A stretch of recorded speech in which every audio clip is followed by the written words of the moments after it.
Phoebe will join us shortly. She went to get something. Okay.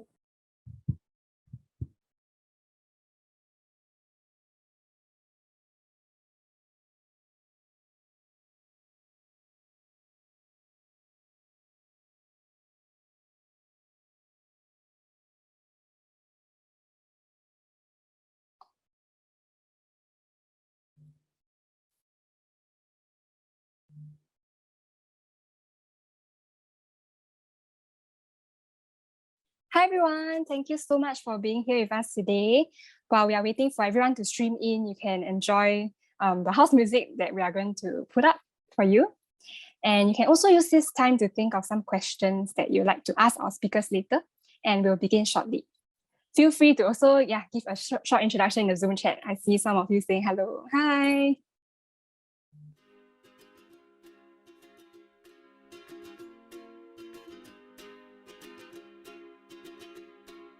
I was scared of dentists and the dark.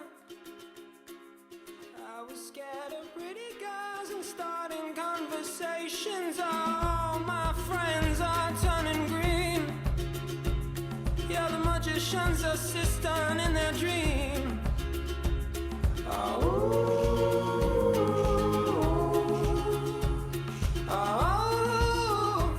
And they come unstuck. Running down to the riptide, taken away to the dark side. I wanna be your left-hand man. I love you when you're singing that song, and I got a lump in my throat 'cause you're gonna sing the words wrong. Is this movie that I think you like? This guy decides to quit his job and head to New York City. This cowboy's running from himself. She's been living on the highest shelf.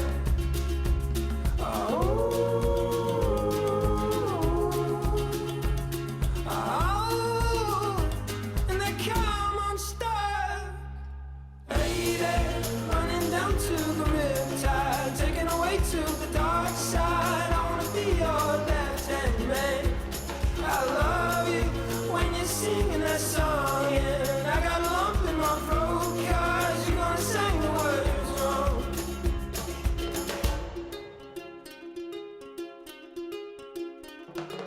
I just wanna know if you're gonna stay. I just gotta know. I can't have it any other way. I swear she's destined for the screen. Closest thing to Michelle Pfeiffer that you've ever seen. Oh, lady, running down to the riptide, taken away to the dark side. I wanna be your left-hand man. I love you when you're singing that song, and I got a lump in my throat 'cause you're gonna sing the words wrong. Oh, lady, running down to the riptide, taken away to the dark side. I wanna be your left-hand man. I love you when you're singing that song, and I got a lump in my throat 'cause you're gonna sing the words wrong. Oh, lady, running down to the riptide, taken away to the dark side. I wanna be your left-hand man.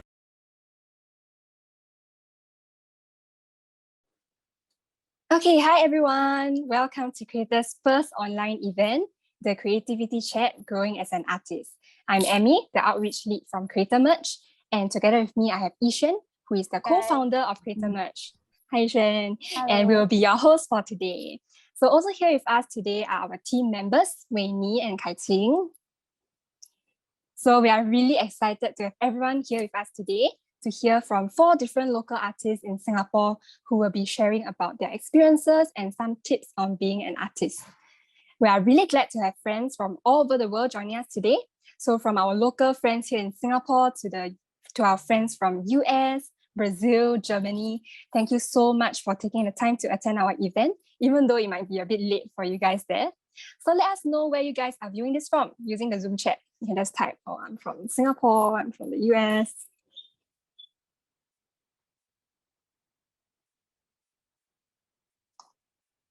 Yeah, we have a couple of Singapore friends here. Hi. Hi everyone. Hi, everyone. Oh, we have a friend from Ooh. Germany, Malaysia.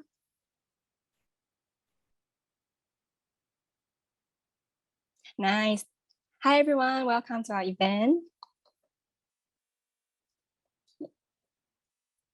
So some of you guys might notice that this Zoom interface looks a little different than usual. So this is because we are using the Zoom webinar interface. So unfortunately, we wouldn't be able to see everyone's faces for a while. So however, don't worry, as we'll be making some changes towards the end during our group final artwork session. Also, do take note that this event is being recorded. And besides the Zoom chat, you can also see a Q&A function button on your screen. So it will be either at the top or the bottom of your screen. Okay, so do use that to submit any questions you have for our speakers.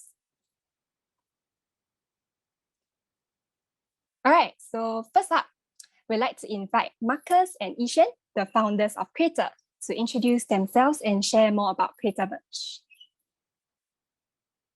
Hey everyone, I'm Marcus, and I'm a co-founder of Wraithdt merch alongside Ishan.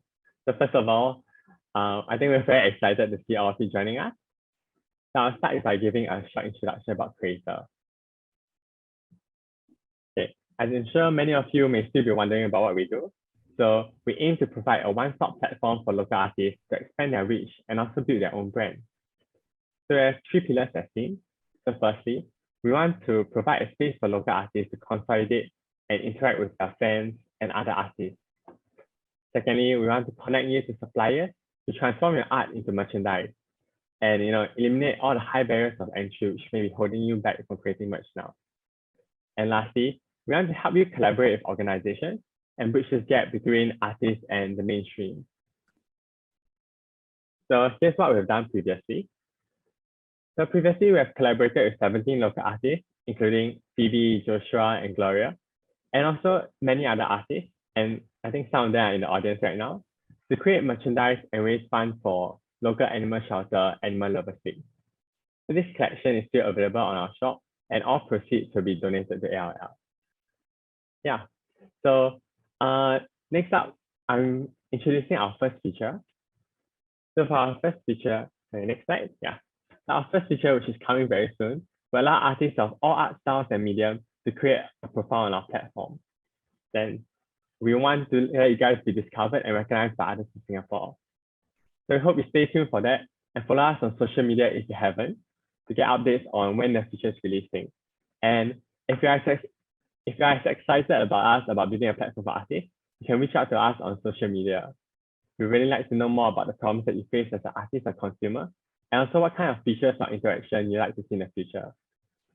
So I'd like to thank all of you once again for joining us, and I wish you all a good time. All right, thank you, Ishan and Marcus. We hope that through that short introduction, you have learned more about Wraithdt as a platform that aims to increase visibility for our local artists here and build their own brand. So next up, we're very honored to introduce our partners for this online event. So first up, we have Fara Design Art Studio. So although the founders, Bobblejot and Fara, will not be able to join us today, we'd like to introduce them to you. So Fara Design Art Studio aims to integrate art into home decoration and homewares, and they offer various unique and fun creative arts and crafts workshops, including alcohol ink painting, acrylic pouring, resin art and craft arts such as punch, needle, and candle making. So if you are interested and you love these kinds of hands-on activities, feel free to check them out on their Instagram and Facebook to find out more. So for all our participants here today, Fara Designs will also be offering a special 10% discount off all standard workshops. Simply code Creator at the last step of the checkout. And the discount will update you guys on when the discount will be valid too. So keep a lookout on our social media. Now, let's welcome Senthil, the co-founder of StreaksnStrokes, another one of our partners for this event. Hi everyone, I am Senthil, the co-founder of StreaksnStrokes. StreaksnStrokes used to be an art studio where we had customers art jamming on t-shirts and tote bags in our studio. But due to COVID-19, we had to pivot the business to offering t-shirt painting kits tote bag painting kits, and other paints and tools such as our fabric paints in an online store. At Streaks and Strokes, we manufacture our fabric paints in-house, so you can rest assured that the paints don't come off from your fabrics even after numerous washes. As you can see, I'm actually wearing a t-shirt painted with our logo here. Yep, okay. So our vision for Streaks and Strokes, we aim to bring the fun of creation along with your loved ones and making someone's day with useful handcrafted gifts to people of all ages and demographics. That is why we have launched, as you can see in the pictures, family painting kits, couple painting kits, kids painting kits, and even painting kits for a group of friends or for corporate teams. Currently, we are also conducting virtual tote bag painting workshops for corporate teams, but we are planning to bring these virtual art jamming workshops to the public free of charge from March 19, as long as they purchase the materials from us. So for these workshops, we need your help to conduct these workshops. So we are actually looking for freelance art instructors who can conduct these workshops weekly. Our freelance art instructors will be paid at or above the market rate. And importantly, you do not need to be extremely skilled at painting to conduct these workshops. A little bit of painting skills and lots of passion and interest will do. We are also looking for potential partners to collaborate with to offer your handicrafts and useful handicraft workshops through our store. We would love to work out a mutually beneficial agreement with you. If you are interested, you can check out our website for more information and reach out to me via email or WhatsApp. I will leave the details later on in the Zoom chat here as well. So finally, for all our participants today, we are offering a special 10% discount of all products in our store. Just enter the Creativity Chat 10 at the last step of checkout. This discount code will be valid till the end of next weekend. So get your painting kits, paint and enjoy. Thank you. Thanks so much, Senthil. So do check out Streaks and Strokes for all your DIY home painting kit activities, and be sure to enter this exclusive promo code when you check out.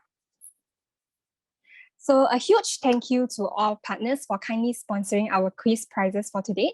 So our quiz participants will stand a chance to win a punch needle workshop for 2 packs sponsored by Fara Designs, 1 DIY tote bag painting gift set from Streaks and Strokes, as well as $20 popular vouchers sponsored by Creator. So I'm just going to give a short briefing of what will happen later during the quiz. So for those who are not familiar with Kahoot, it's a quiz platform where the fastest fingers that choose the correct answer will stand a higher chance of winning. So we'll be sending a link over to you guys, and there will be 5 questions related to the speaker's topics, where you guys will have to answer all of these questions to qualify to win. So unfortunately, this quiz is only open to our participants here in Singapore. So sorry to all our international friends here, and we hope we can cater to you guys in our next event. So here's a tip for our quiz later. It will be very helpful for you guys to type or write down some notes about what each speaker is going to say. Okay, thank you, Amy. So next up, I'd like to welcome our first set of speakers, Phoebe and Joshua from Bobblejot. So they will be sharing their experiences and insights about creating your own original characters and their secrets to good and authentic storytelling. So hi, Phoebe and Joshua. Thank you for joining us today. So maybe could you just give us a short introduction about you guys? Hi. Hi, my name is Phoebe and this is Joshua. We are the creators of the webcomic series Story and Style. Yeah. So Okay, so a bit about ourselves. We actually have been doing this for about 2-3 years, right? Phoebe's actually used to be a graphic designer. She worked at different companies, but after a while, she decided to do this full time. Where I myself I used to be an English and literature teacher, but it was only last July where I decided to quit my job and work with her full time. So the two of us are now doing this full time, and we are basically churning out comics every week. We are merchandise, doing a bit of comics, merchandising, all this kind of stuff. Yeah, so that's basically about us. Yeah. Okay, cool. If you guys are interested, those in the audience, do check them out on Instagram. For their handle is Bobblejot. Yeah. So I think let's start out with our first question. So we know that Phoebe illustrates the comics while Joshua writes the story. So I think we would like to ask, so what are your dynamics like while working together as a duo? We actually argue quite a bit because there are times where we disagree on how our characters should behave. So maybe our characters are the back first of all, they're behind us. Yeah. So that's funny with them. So sometimes we do disagree, but a lot of times it's mostly when I just float an idea to Phoebe, I just tell her roughly the basics of what to do. We can get a storyline out. Phoebe is very good at filling the gaps. So our process is usually we will plan out the 10 panels. I will tell her, okay, each panel, what will happen, what is being said. And in my head, I have an idea, but somehow or other, whenever Phoebe draws it, she knows what I'm trying to get across. A lot of times it looks exactly like what I say, but then there will definitely be a lot of sites where she improves on it, or the visuals is something that I never really think of. So yeah, we really actually consult each other a lot. As she's drawing, she will always show it to me and ask me, what do you think? Simple things like, oh, you're missing the notch in Cleo's ears, or Tori's eyebrows are disappearing again. Because she always forgets Tori's eyebrows for some reason. So yeah, it's good to have someone to work with on this together. Yeah. Okay, cool. We hope to see from more of you guys. Thank you. Okay, so let's start off with our first section, which is creating your own characters. So the first question we have is, so can you tell us a bit more about Tori and Samuel, and how did you guys first get the inspiration to create these original characters? Actually, how it started was that I used to draw like just really cute stuff, like cute animals. And one day I decided I wanted to draw a cute corgi. And then I saw the corgi and I was like, hey, wouldn't it be cute if we gave them a speech bubble? And then I asked him about it and he was like, okay, you know what, let's give the corgi a friend. And that's how the cat came in. And then we actually started with a couple of panels with just speech bubbles, nothing but speech bubbles, like one panel. And it was quite well received. So we decided, you know what, let's expand from this. And so we created our first, I think, 3-chapter series long, where the cat saves the corgi from a dumpster. Yeah, and then it just kind of like moved on from there. Yeah, that's how our series was born. Oh, okay. So actually, is Tori and Samuel based on like any real life examples or stories in your everyday life? So initially we tried to get Phoebe representative of Tori, and then I would be the inspiration for Sam. But over time, because I was the one who wrote most of the storylines, I inadvertently made both of them me. So Sam is actually me mostly when I'm at work with my students, a bit cold and aloof, but somewhat still loving them most of the time. No matter how they try my patience, I still somewhat love them. And actually, Tori is the person. A lot of people won't see my Tori side. It's only Phoebe who sees it a lot. So there are times sometimes when when we're talking about the characters, she'll be like, "Stop acting like Tori. You're being very like whatever." I need a Sam. Yeah, I need a Sam right now. I don't need a Tori. But there are elements of Phoebe that are in Tori, like her carelessness, her clumsiness, stuff like that, which she does acknowledge is still what makes Tori Tori. Yeah. Okay, cool. Thanks for sharing. So I think the next question is something that will be very useful for all artists here. So the question is, drawing your own characters can be quite tough. So could you maybe share what are some key elements that you consider when creating it? Okay, I actually have to share my screen here. So, okay, I think. Could you let us share? Yep. Thank you. Okay, let's see, it's here. Okay. So basically, can you guys see this? Yep. Yeah. So basically the first thing that I think about when drawing characters for webcomics specifically is to make the shapes very basic. So you have like circles, squares and everything, something that's easy for you to draw because you're going to be drawing a lot of panels. Yeah, so everything can be broken down, as you can see here, like into very tiny basic shapes. The next thing is poses. So from the character's poses, you can always tell a lot about the character. For example, like Sam the cat is very poised, very composed, calm all the time. So you can see the limbs are always together and they are always very, they're always very put together. And then you have Tori who doesn't, she doesn't care. She just does whatever she wants. So you can see her like slouching over here. Her limbs are all over the place. And then you have this last bunny, who is the more introverted character. So I always make sure to keep her hands like closer to the chest. She's always a bit more inward. Yeah, so a lot of things can be told by the character's poses. So that's one thing I'm always thinking about every panel that I draw. And the last thing I would do is to think about the props that the characters always use. So like over here, this cat is an old soul, very traditional. So he always has a very traditional way of doing everything. Whereas you have this little trendy and hip bunny who's like, this trendy and hip corgi who has the latest headphones and all that kind of stuff. And then you have this bunny who is like, you know, when you dress up your nephews and your nieces, you know, you always give them cute stuff and a little bit oversized as well. So you can tell that the bunny is a little bit younger. Yeah, so these are the three things that I'm always thinking about whenever I'm drawing my comic panels. Yeah, it's also the thing that goes through my head when he's giving me ideas and stuff like that. And then I'm thinking, okay, the characters will be here in this kind of background and with this kind of props. Yeah, so these are basically things to share. Okay. Actually, does the story idea come first, or like do you already know what you want to draw in mind? Story idea first. Okay, cool. Okay, cool. So I think now let's move on to the storytelling segment. So let's go with the first question. So the first question is, why did you decide to post your illustrations in a comic style? I guess because it's very visual, and already because Phoebe draws a lot and her style is, I honestly love her style. So initially she drew in another style. She drew manga manhwa style, which was quite not to my taste, although she also had a big following.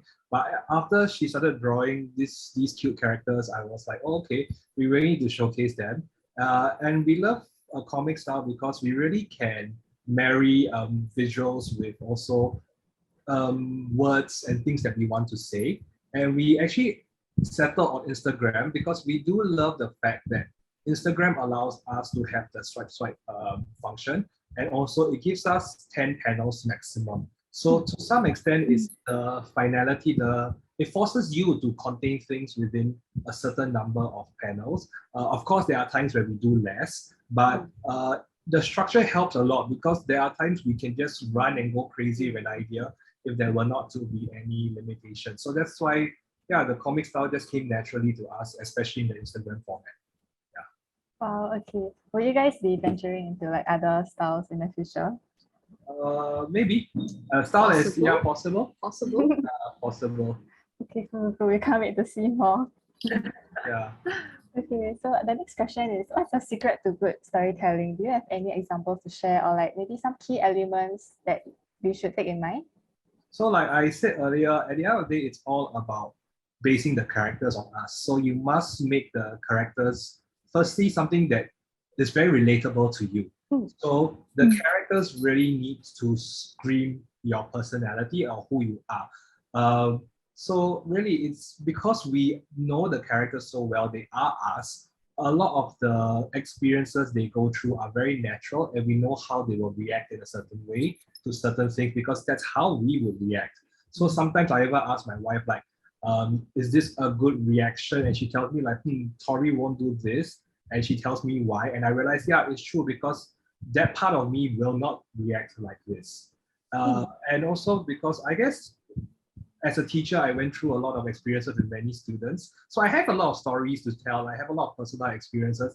I base a lot of the things, a lot of the storylines over what's going on around us, but also at home. So I think one example I want to share is my wife is terrible at turning off lights.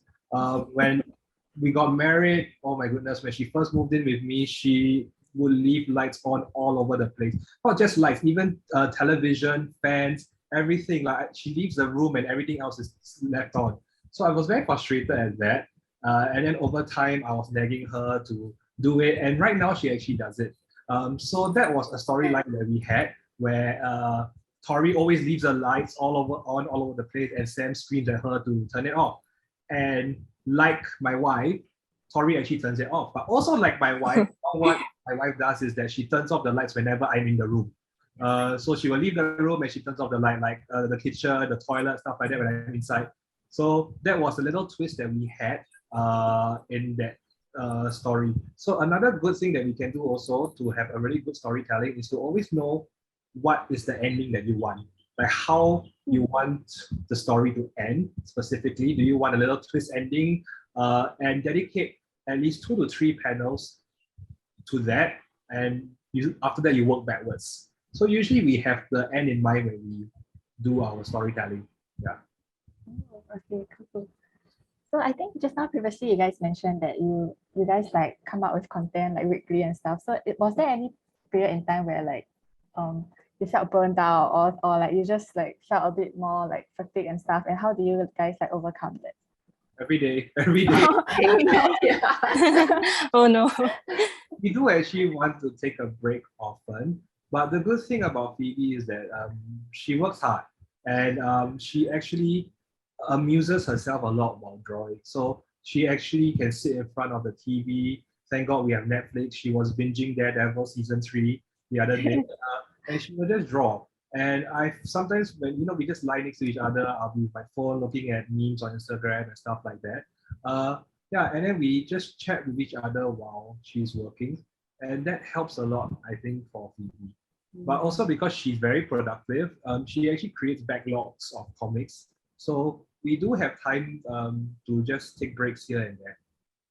Yeah. Okay. I think the most important thing is to make sure that you can take breaks in between. Otherwise, sometimes the stories will come out a little bit forced, which has happened before to us as well. Yeah, I don't think anyone is exempted from this. Yeah. Okay, so everybody do remember to take short little breaks. Yes. Yeah, okay, thank you so much for sharing. I think now let's move on to the Q&A segment because we have a lot of questions for you guys. Okay. Yeah, so we asked the participants to let us know any questions that they might have for our artists beforehand, and we picked out a few. So those in the audiences, feel free to ask your question live now, so using the Q&A function, or you can just ask a question using the Zoom chat. So one question that we received from Shamel previously was, how do you start a brand from scratch? I think for us specifically, what we did was that we just did what we enjoyed. So when you enjoy something, that is something that you can do in the long term. And basically, the most important thing is consistency, because people will come back to your page to see what you usually produce. They have a certain expectation of what they want to see on your page. So yeah, the key is actually to be consistent with everything that you post. I think, yeah, building on what Phoebe has said, our main motto or the ethos of Bobblejot is always kindness, heartwarming, stuff like that. And we know that at the end of it, that's what we want our page to be.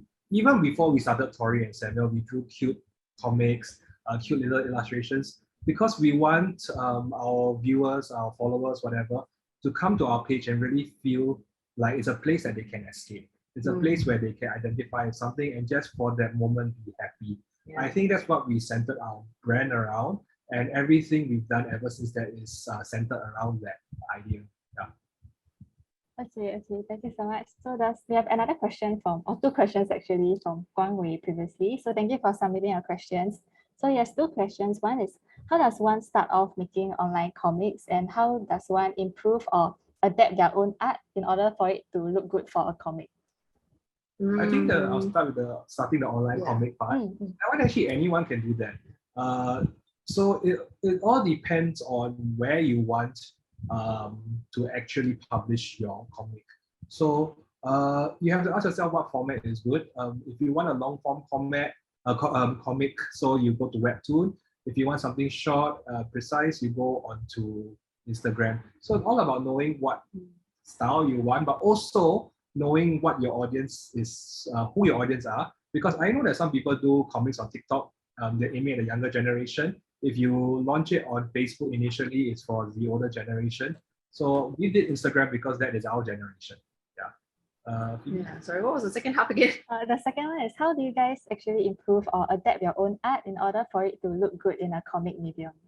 Actually, like I mentioned earlier, the best thing is to keep everything simple, because I realized that even as I'm reading other people's comics, the thing is that I don't look at the images as much. So it has to be very clear. It has to be very noticeable what the characters are doing, and everything has to be very neat, very clean, so that it doesn't distract from the words. Yeah, so to keep the design simple and to make everything very readable. Yeah, that's what I would say. Okay, I think we have a few more, actually a lot, we have a lot of questions in the Q&A format. Okay. So let's pick a few to answer. So Okay. let me see. Okay, well, thank you, Guang Wei, for sending so many questions.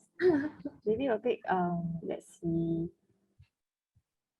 Okay, we have one question from an anonymous attendee. So the question is, do you guys have a side income while working on it at the very beginning of your journey? And how can art be sustainable in terms of earning a living? That's a good question, actually, because both of us started out working. Like I said, she was a graphic designer and I was working for the Ministry of Education in Singapore. And the thing is, Phoebe started off first because when she was working in the startup didn't do well, it had to end. And so I think I encouraged Phoebe to actually do this full time. And at that moment, I already had my own job. So I had an income. And so I told myself, okay, this income is going to support the both of us. But so when Phoebe was doing Bobblejot at that time, there was already some traction. We were earning a little bit here and there from merchandising, some projects, but most of the income came from me. And then before I quit my job to work with her full time, we told ourselves, okay, in a 6 months period, this is how much Bobblejot have to earn for us to be safe, for us to actually take the lead. And we are pleased to say for ourselves that actually we are earning as even more than we actually expected. Not much more, but in a safe place for us to actually do this full time together. So initially we did rely quite a bit on savings, but eventually, we realized that we are hitting our goals, and that's when we decided to really do this full time. Yeah, but we also do have like safety nets in that sense, where I can go back to tutoring, do a bit of tutoring, and she can do a bit of graphic design freelance. So while, yeah, that's what we do. We just make sure that we have safety nets in that sense. Yeah. Okay. I think I have another question from Juhi Lee. Yeah, so the question is, how do you decide the color palette for each characters and story? I think color is something that is very tricky to handle in general. Yeah. Usually the color palette that I go for is because we want lighthearted, heartwarming comics. So we want colors that feel very warm and cozy. So I usually go for a more pastel palette. Yeah, so what I do is that I will put all the characters together, and then I will make sure that all the characters have a consistent color palette. So I want to make sure that every single character will look good together. Yeah, then I'll put the bird on the, the dog's head, or like, the rat on the cat's head, and then make sure like, okay, do they look okay? Does one particularly stand out? Yeah, and then I will start to tone and tweak it from there. Yeah. Okay, so another question that we have is from Adonia. I'm so sorry if I pronounced her name wrongly. So she asked, do you prepare the illustrations ahead of time before posting, or is your illustration content planned? Like, do you have like a content schedule or things like that? At the illustrations, actually, our process is that we will sit around on date night, and then we will discuss all the stories. So once the script is written out, then I will start to work out the sketches. And right after we are done, that is the comic that will go up on Saturday, which is our posting schedule. Yeah, that's our cycle. We do talk a little bit about what topic to touch on, or things like, oh, we haven't seen Tori and Sam alone for quite a while, or Cleo has not appeared in a while, or like, where on earth has Mochi been? We do talk about these things, and we decide, okay, so this is something that we're going to settle it around. So we do plan a bit like that. Yeah. Okay. So I think we can take a bit more questions from Guang Wei, because I think he shared like many questions. So we'll take one more from him. Okay. Maybe we will pick this. So what are the things that you wish you have known when you started your art journey? What are the things I wish I had known? Okay, when I started my art journey, I am honestly not a very what do you call it, business person. So I actually drew like solely for fun. The thing is that if I had started my journey earlier with what we are doing, so basically to create merchandise, to set up shops, or to take up projects and stuff like that. If I had known all of these things, I think I could have gone full time much earlier. But I'm glad I know them now, and it's actually Joshua who brings up all that that side. He's the one who thinks about all these things. So yeah, I think it's how to make art a business, how to go about basically making it your full-time job. Yeah, these are the things that I wish I had known.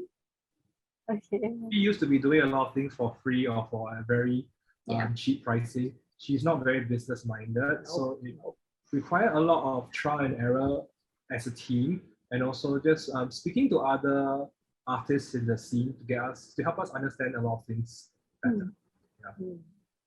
Okay. We still have 5 minutes, so people in the audience, if you still have any more questions, you can continue asking. So I think there's one interesting question from Guang Wei also. So how does one sketch? So he struggles the most on the sketching part, especially when you're sketching the poses and such.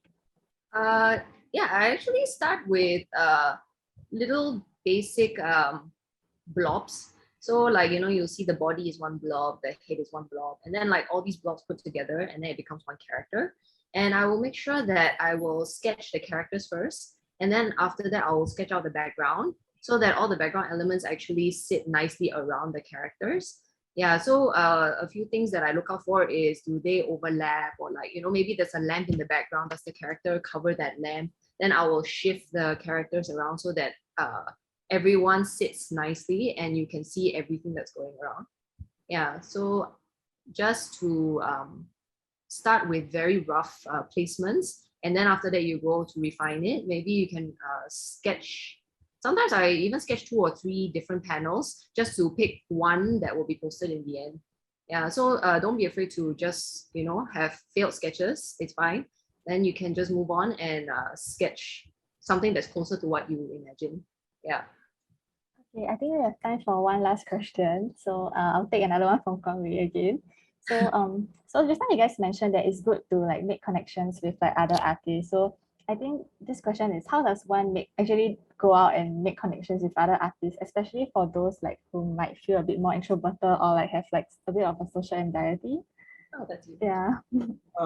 Okay, to be honest, my wife falls in the category of those who have social anxiety. Okay.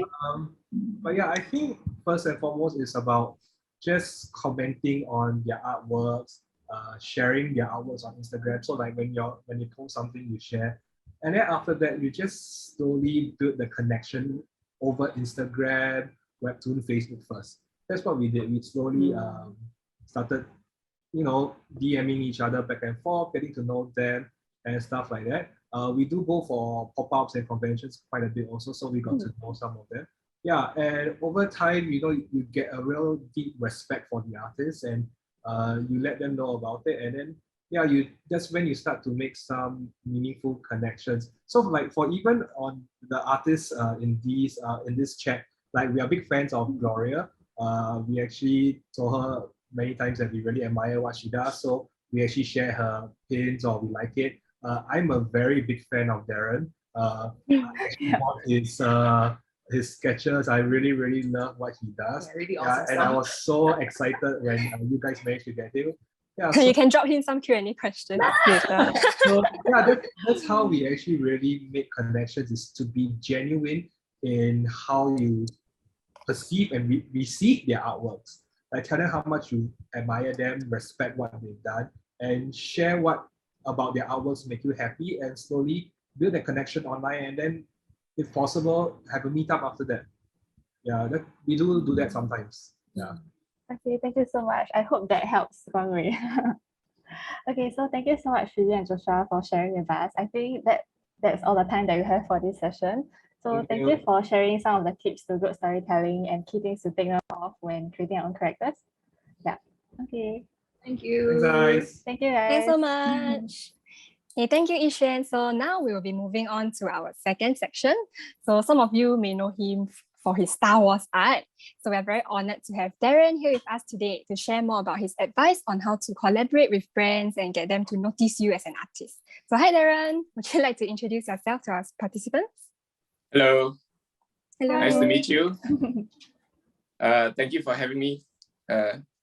It's an honor to come on here to share my experience. Well, what should I say about myself? Well, I'm Darren, of course. I actually started out. Well, some of you might know me as Wraithdt. That's my artist name, and my Instagram account also. Well, I'm actually from Malaysia, but I moved here for work.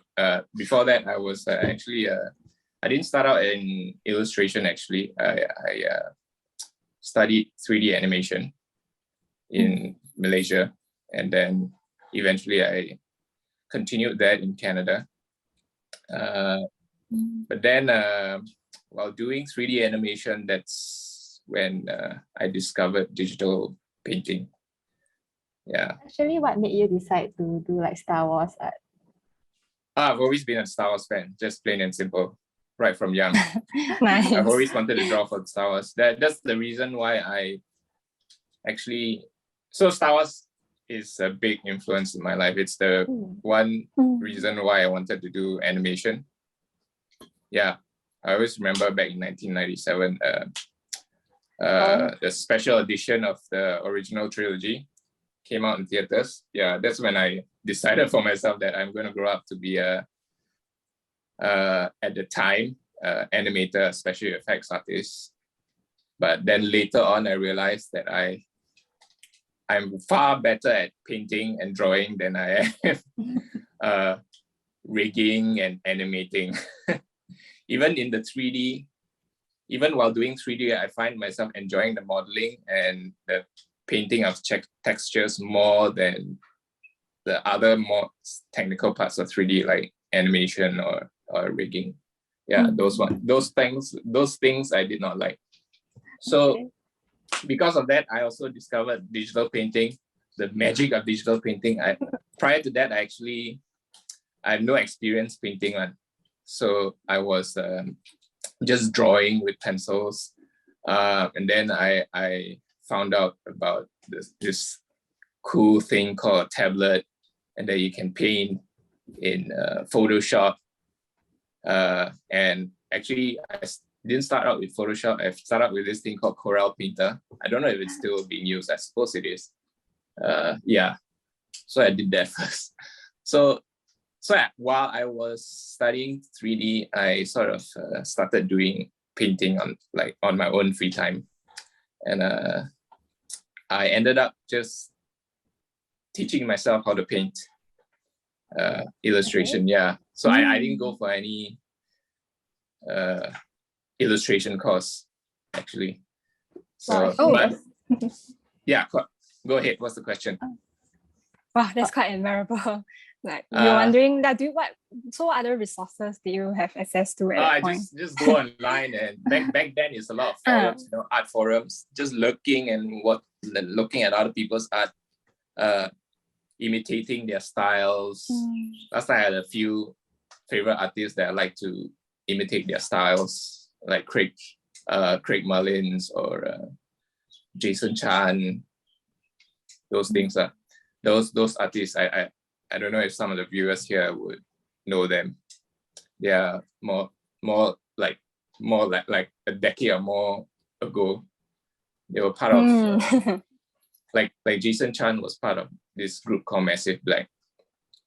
Yeah. Right. Yeah. Right. Anyway. So how would you describe your art style? My art style. Yeah, I've thought about this, and the word I've come up with is stylized realism. I thought I took inspiration from this other famous artist, James Gurney. I think that's his name. Yeah, he has this book which I have, and I love a lot. It's very helpful. It's called Imaginative Realism. It's a book that teaches you how to paint things from your imagination and paint them as if they were like something that existed. So that sounds really cool. Yeah. Okay, thank you, Darren. So maybe now we can jump into talking about your experiences working with friends. Sure. So the first question will be, maybe you want to share more about some of the collaborations that you have done previously? Yeah, well, obviously the big one and the one that everyone knows me that I'm most famous for is all my Star Wars artworks. Yes. Yeah. So Star Wars in general, for various, because Star Wars has many different official licensees. So I've done most of my work is for Fantasy Flight Games, because they make a lot of the Star Wars board games, like X-Wing or Armada. If you play the game, you know what I'm talking about. It's very fun anyway. Anyone who plays the game can maybe type in the Zoom chat.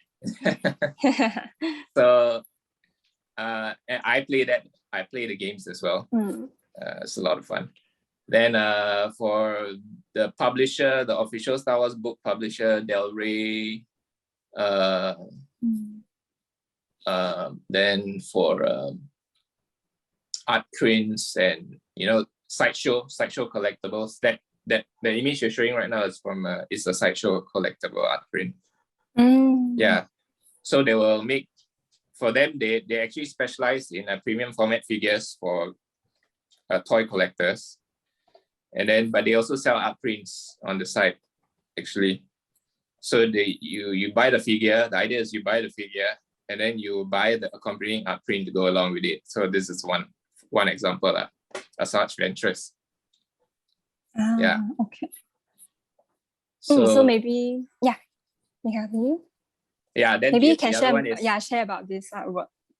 This one is for Acme Archives. They're official licensees for Disney, generally Disney licensed art prints. So the thing about Star Wars is the copyright is very strict. Copyright law is very strict. You cannot technically sell artworks of Star Wars related artworks online, although people still do. That's how I started that actually. I sold like a little bit Star Wars fan art on the site. Yeah, as long as it's like you're under the radar, right, you can get away with it. But once you become famous, right, once people recognize your work, then it's a bit risky doing that stuff. Do you have any tips? That's where I had to start going official. So I started working for all these official like art print licensees, so I can continue selling art but in an official manner. So this one is one of those for Acme. Acme is they're strictly just art print. So it's more like I will propose the idea of what to do. Then they'll approve whether they like it or not. Then I'll do a sketch and I send them. Then they will have to send to Lucasfilm, right? And Lucasfilm will approve it. Then they say, okay, go ahead. Then okay, then I'll go ahead and finish it. So I have to liaise with them, to communicate with them throughout the whole production of the piece then until it's finished. Yeah. I see.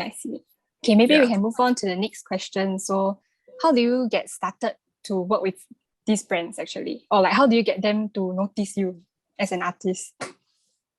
How do you get well, for my journey, I wouldn't say it's unique to me. I don't think I'm not saying everyone will go through this. For me, I joined this.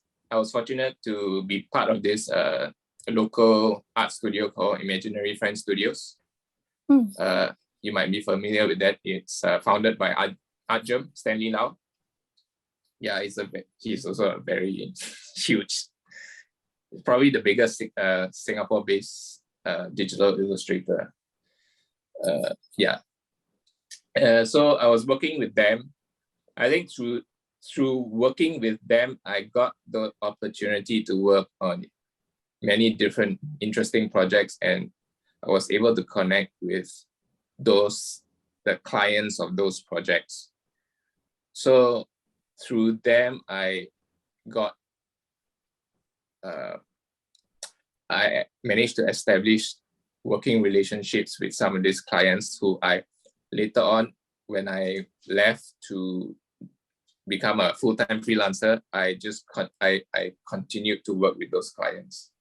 So it's a lot about like building this long-standing relationship with them, right? Yeah, but I had the help of the studio, because the idea of the studio was that we come together as a collective of artists and illustrators so that we can leverage our skills and our reputations to help each other, right? So that we can work on potentially higher profile projects and work with higher profile clients as a group, instead of having to do it on your own, because understandably doing it on your own is tough lah. It's a lot of work. Yeah, actually this brings me to the next question. Like, actually, what are some specific challenges that you have faced when it comes to branded partnerships, and how do you deal with this? Yeah, how do you deal with these challenges? Branded partnerships, one thing can is, we just be any other partnerships? Yeah. Well, in regards to Star Wars, I think the first thing is definitely the first and most obvious thing is it's their strict rules concerning artistic interpretations. Like, okay, if you're a fan of Star Wars, you know that you cannot anyhow do things because the brand is important. The characters, whatever, the ships is all iconic one. You cannot change. Fortunately, I'm a Star Wars fan, so I respect that the brand. So it's not an issue for me. But I've known like some of my artist friends who are not necessarily as big a fan. They'll always complain to me about, wow, they're so strict. I can't do what I want. Like they're more on the I want to give my own spin to it, But, so they find it frustrating that Lucasfilm or Disney, they hold rather quite a tight leash in terms of artistic interpretation. But that's just Star Wars. It depends on the brand. Other brands like say Marvel, which I've recently started also, or DC, it seems they are less stringent. There's more for you to play around with. Yeah, so you just have to be familiar with the what kind of brand or franchise. For Star Wars, general rule is they're very strict. So Vader can only look a certain way, can do a certain action. Wow, you mentioned about Marvel. So that was a recent collaboration, is it? How did you get started? If you see, I don't know. I think I've included one of the images. That's one of my first, the one with the Hulk and the Hulkbuster image. If you can go back. Wayne, maybe you want to help to go back to the slides. Or the other brand which has, I think, allows you a lot. Further back, I think. Further back. Yeah, that one. That one. So that. Oh, that's really cool. That one's an art print, which I have still stock for. So if anyone's interested, you can contact me. Yes, please. Feel free to contact Darren. Trying to sell stuff. So then the other one is Magic the Gathering. That's something also I nabbed. Quite happy to get that because I quite enjoy working with Wizards of the Coast. That one also has you get quite a fair bit of artistic freedom, so it's not so strict. They do have their own lore, their own visual Bible, which you have to read through and follow. But outside of that, you're free to make it your own, like your own style or what. So and been recently doing more Magic the Gathering, and they pay quite well, so which is a plus. Oh, that's nice. Then so how do you How do you ensure that, how do you make sure you maintain like a healthy or good working relationship with like all these friends? Like, are there any tips? Yeah. I mean, be responsive and communicate with them. That's definitely the main thing.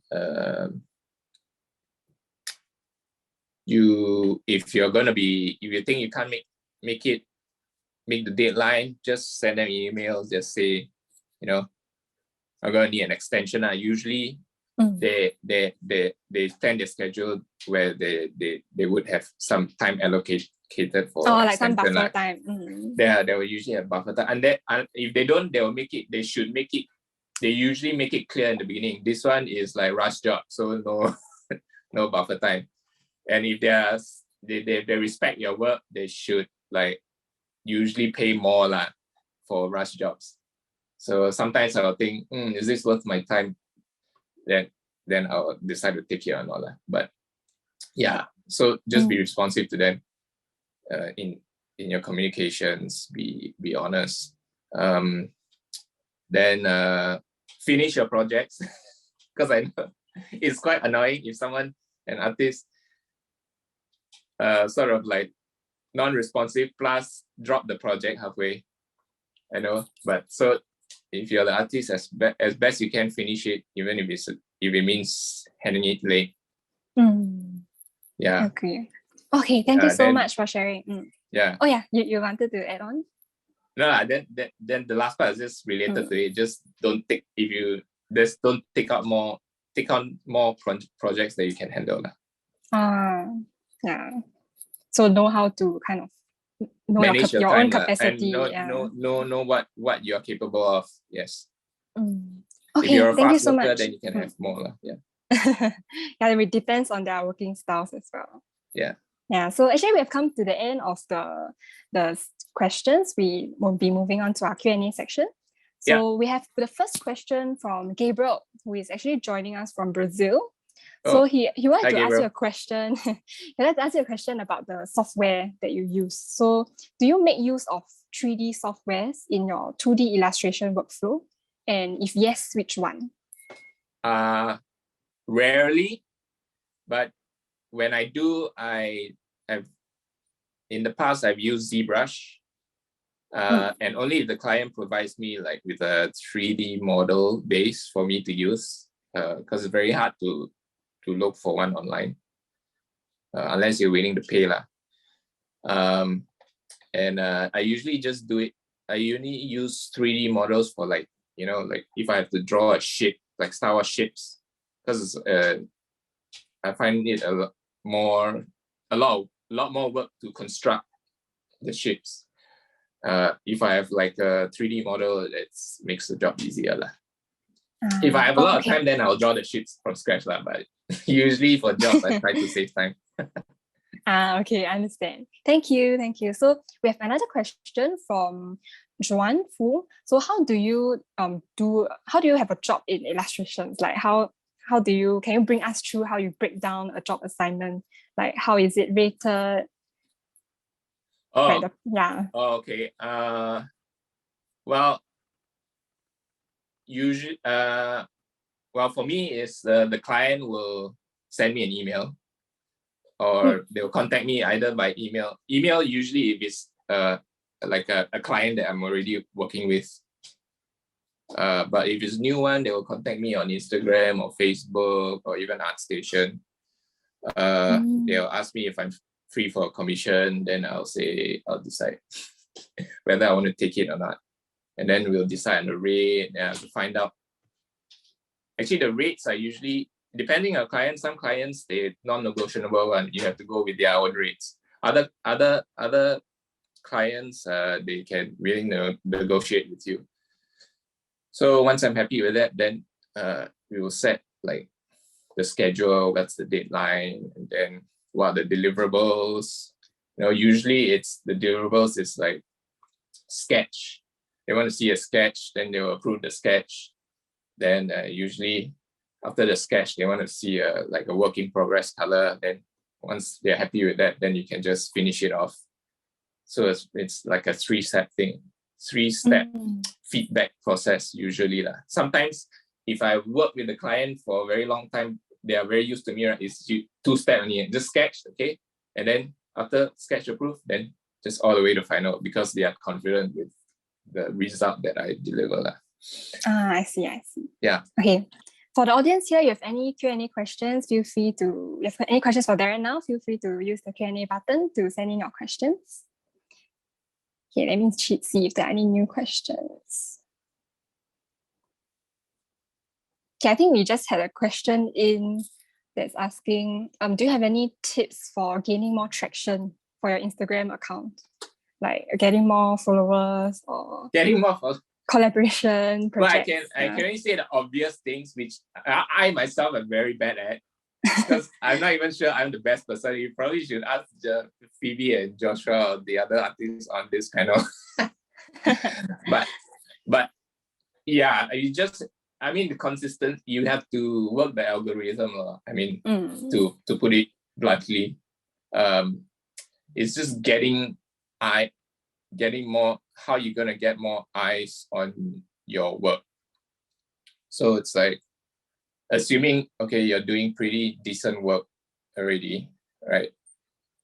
It's just posting consistently, consistently so that people see it on social, yeah. And then, but if you're looking for more professional work, post it. They have a account like on ArtStation because that's where all the more professional clients go to look for artists. Okay. Thank you. So you can see. Thinking there's another question.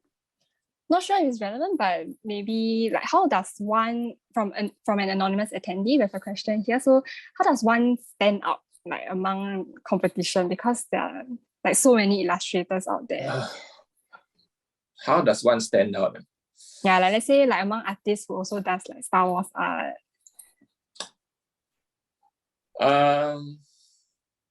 I don't consciously sort of cater my style to whether I want cater to that, to the fact that I want my style to stand out. I just do what I do. if that makes any sense. The style that I develop is just influences from the artists that I love. I incorporate it into my painting style. So in that way, it's kind of organic. I don't sort of look at all the art out there and say, wow, what kind of style that is missing, and then I want to fill that void. I don't do that.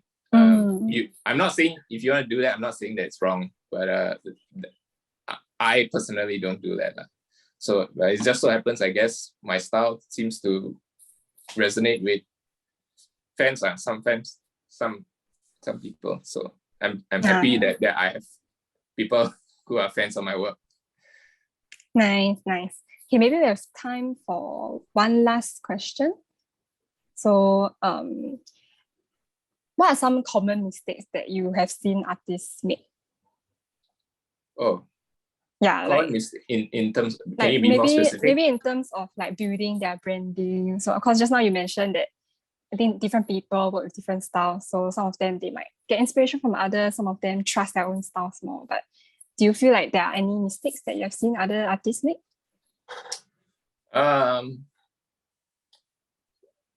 think perhaps being too like there's this excuse that some I've come across before saying that they feel that their stuff is not good enough, that they will only start posting when they feel their stuff is good enough. I would say honestly that if you go with that mentality, you won't feel that you always be good enough to post it. Just post it. If you're new, I suppose the regularity of your posting helps a lot lah. Now, as you do it regularly, you will naturally improve over time as well. So I guess just do it lah. If you want people to know, like, be exposed to your art, you just have to put it out there. Okay, yeah. So our audience members can take note of this tip. Just be confident and put your art out there. Yeah, be confident. That's right. Yeah. Okay. Thank you so much. I think that's the end of our session with Darren. So thanks for giving us such awesome insights to brand collaborations and building My brand pleasure. awareness. So we hope that everyone here has learned more about the ways you can put your art brand out there. Thank you so much, Darren. Thank you for having me. Bye. Bye. Bye. Okay, so wow, that was a lot of insightful and useful information from our guest speakers so far.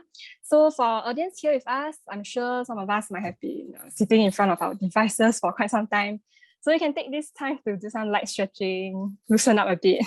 Yeah, and before we dive right into our last speaker segment with Gloria and Samara. Okay, so last but not least, let's invite Samara and Gloria up for our panel discussion to know more about what goes on behind the scenes of their creative and merchandising processes. So maybe we could have Gloria to introduce yourself first. You can share a little bit more about yourself, your art accounts, your art style, as well as what merchandise you sell. Hi, Gloria. Hi, Gloria. Hi, everyone. I'm Gloria. My art account is Goldfishkang. So I run an online shop. So I make art, I do illustrations, then I make them into merchandise like prints, enamel pins, etc. to sell on my online shop. And so I guess a bit about my background is that I didn't originally start out wanting to become an artist. After I graduated high school, I did 1 year in NUS business. And then during that time, I was like doing digital painting and stuff on the side, like just for fun. And then I realized that I didn't want to do like office corporate work for the rest of my life. So then I quit. And then I went to DigiPen. I don't know if you guys have heard of DigiPen, but basically it's a university in Singapore where they teach you, they prepare you for work in like game studios or like film studios, that kind of thing. So I studied digital painting and animation there. And then, so after I graduated, I worked at a Japanese game studio for a period of time, like a few years. I think 6 years. 6 years. So during that time, actually, I was like pretty happy. I was just working at the game studio. And then, but after a while, I got kind of burnt out creating art for other people. Like I was always doing art that was for the company. So I started to do art for myself on the side, which is when I started this account. And then, I was just like playing about and doing art that I liked. And then eventually it grew into something that could sustain me. So I transited to it full time. That's nice. Sorry.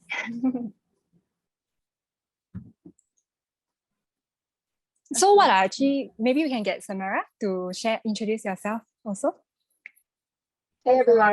Hi, Samara. Hello.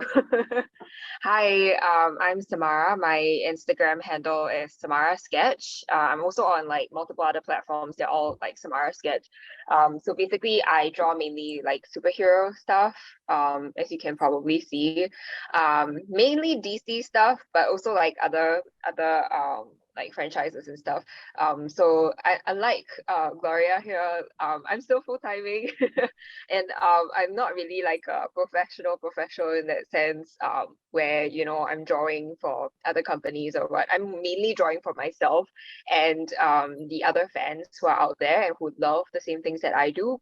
So like I started out drawing just as like a hobby, and then it was in, I guess, when I was in JC, when I was 17? Yeah, when I was 17, that's when it started to get more serious, and I started to like post stuff online and like solicit feedback and stuff like that. And then I got my first booth at like a convention or like an AFA kind of setting when I was in my early 20s. So yeah, and then now I'm here today. Yeah, very happy to have you here with us today. Very happy to be here as well. Thanks for inviting me. Thank you both for agreeing to come on this with us. Yes. So maybe we can now move on to our first part. So This question is for both of you. So what are your creative processes in coming up with your artworks? Yeah, so like, has it changed over time? So maybe Gloria wants to go first? Yeah, I think it definitely changed over time because at first I started when I was just doing art on the side for my own personal enjoyment, right? I had a full-time job that was going on. So I didn't really have a creative process. It was just I drew whatever I felt like. And at that time it was a lot of fan art. I did a lot of Pokemon fan art. So I just drew whatever I felt like. But now I think as I started to change my mindset towards how can I build my art into something that will sustain me financially, it became a lot more intentional and a lot more. There was a bit more pressure on myself to create something that would be relatable and enjoyed on a wider scale by the audience. So, but I think more or less, it's still kind of the same in the sense that I'm still trying to create something that feels authentic to myself, something that I personally think is good art, something that something that people can relate to. And so yeah, mostly what I create is still more or less the same, which is cute stuff, cute, colorful, warm, joyful things. And so I always start from there. Like I want to create something that feels, warm and whimsical and cozy. And then I go from there. What do I want to make this month? What do I feel like drawing? And then I work from there. It's still quite feelings based, like what I feel like doing a lot of times. Yeah. Thank you so much, Gloria. So how about Samara? Maybe you want to share? Yeah, so like I think I'm quite similar to Gloria in the sense that like I'm making a lot of fan art and things that I love. I think it's very important to draw the things that you like, because what you like, other people might like it too, right? And it also kind of like fuels that passion to keep on creating, because like drawing and putting it out there, and then when you don't receive a lot of feedback or when you don't receive a lot of likes or a lot of comments, you start to feel a little bit like, oh no, am I doing the right thing or what, right? So like it's important to really like draw what you really like. And for me, like my creative process is really about, watching like a TV show, mainly DC stuff. Or like watching a movie or something, and then like feeling like, oh man, it would be really cool if there was this artwork that shows them maybe hanging out, my favorite characters hanging out, or like a little pin that I can like put on my bag to showcase my my geekiness and stuff like that. So I guess that like the creativity really starts from me wanting to see certain things that are not out there in the world, and then later on like trying to make it into reality, I guess. Okay, any DC fans can sound out in the Zoom chat. Okay, so hey Samara, so the next question will be directed for you. So you are known for your drawings of DC comic characters and adapting them into your own characters. So for example, the picture here on the slide here, like Singapore's first LGBTQ plus superheroines, Scale Mail and Exora. So what are some key traits from current DC comic characters that you have adapted to your current artworks? Oh, that's a very good question. Okay, so the thing is, Scale Mail and Exora, they were created originally by Ryan Menon from the Fandom Menace. Yeah, so there was actually like a design that they had originally, drawn by a different really talented artist, but they wanted to go with a slightly different approach for Scale Mail and Exora, like the first like few pages of the comic. So I looked at the script, I looked at the characters, and I really love the idea of them being these really empowering characters who, they struggle with their own insecurities, but then they are trying their best to help others through theirs, and to protect others.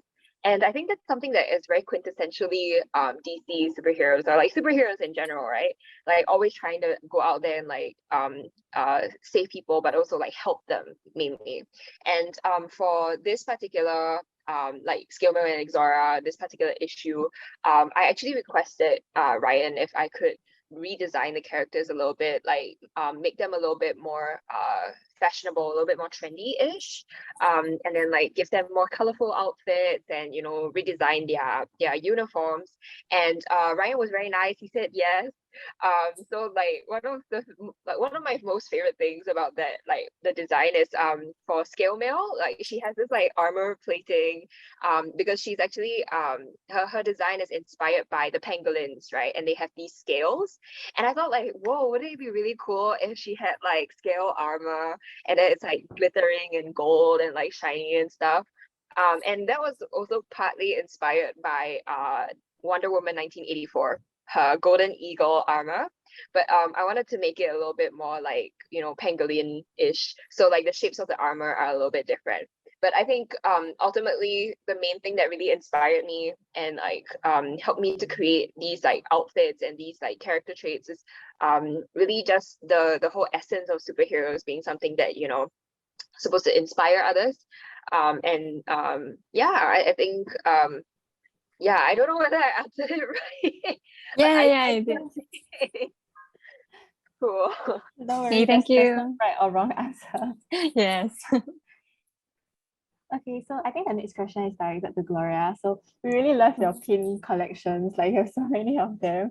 So I think we would like to ask, like, what's your process when coming up with these new collections, and how do you actually even name them? Because actually, like, I know that you have a lot of like name that just sounds really nice, lah. And how do you come up with the theme ideas and artworks that fit the collection, for example? So I took a screenshot from like Gloria's shop. So these are her current bestsellers. So maybe you can either share about these collections or just any other pin collections that you can think of. Yeah.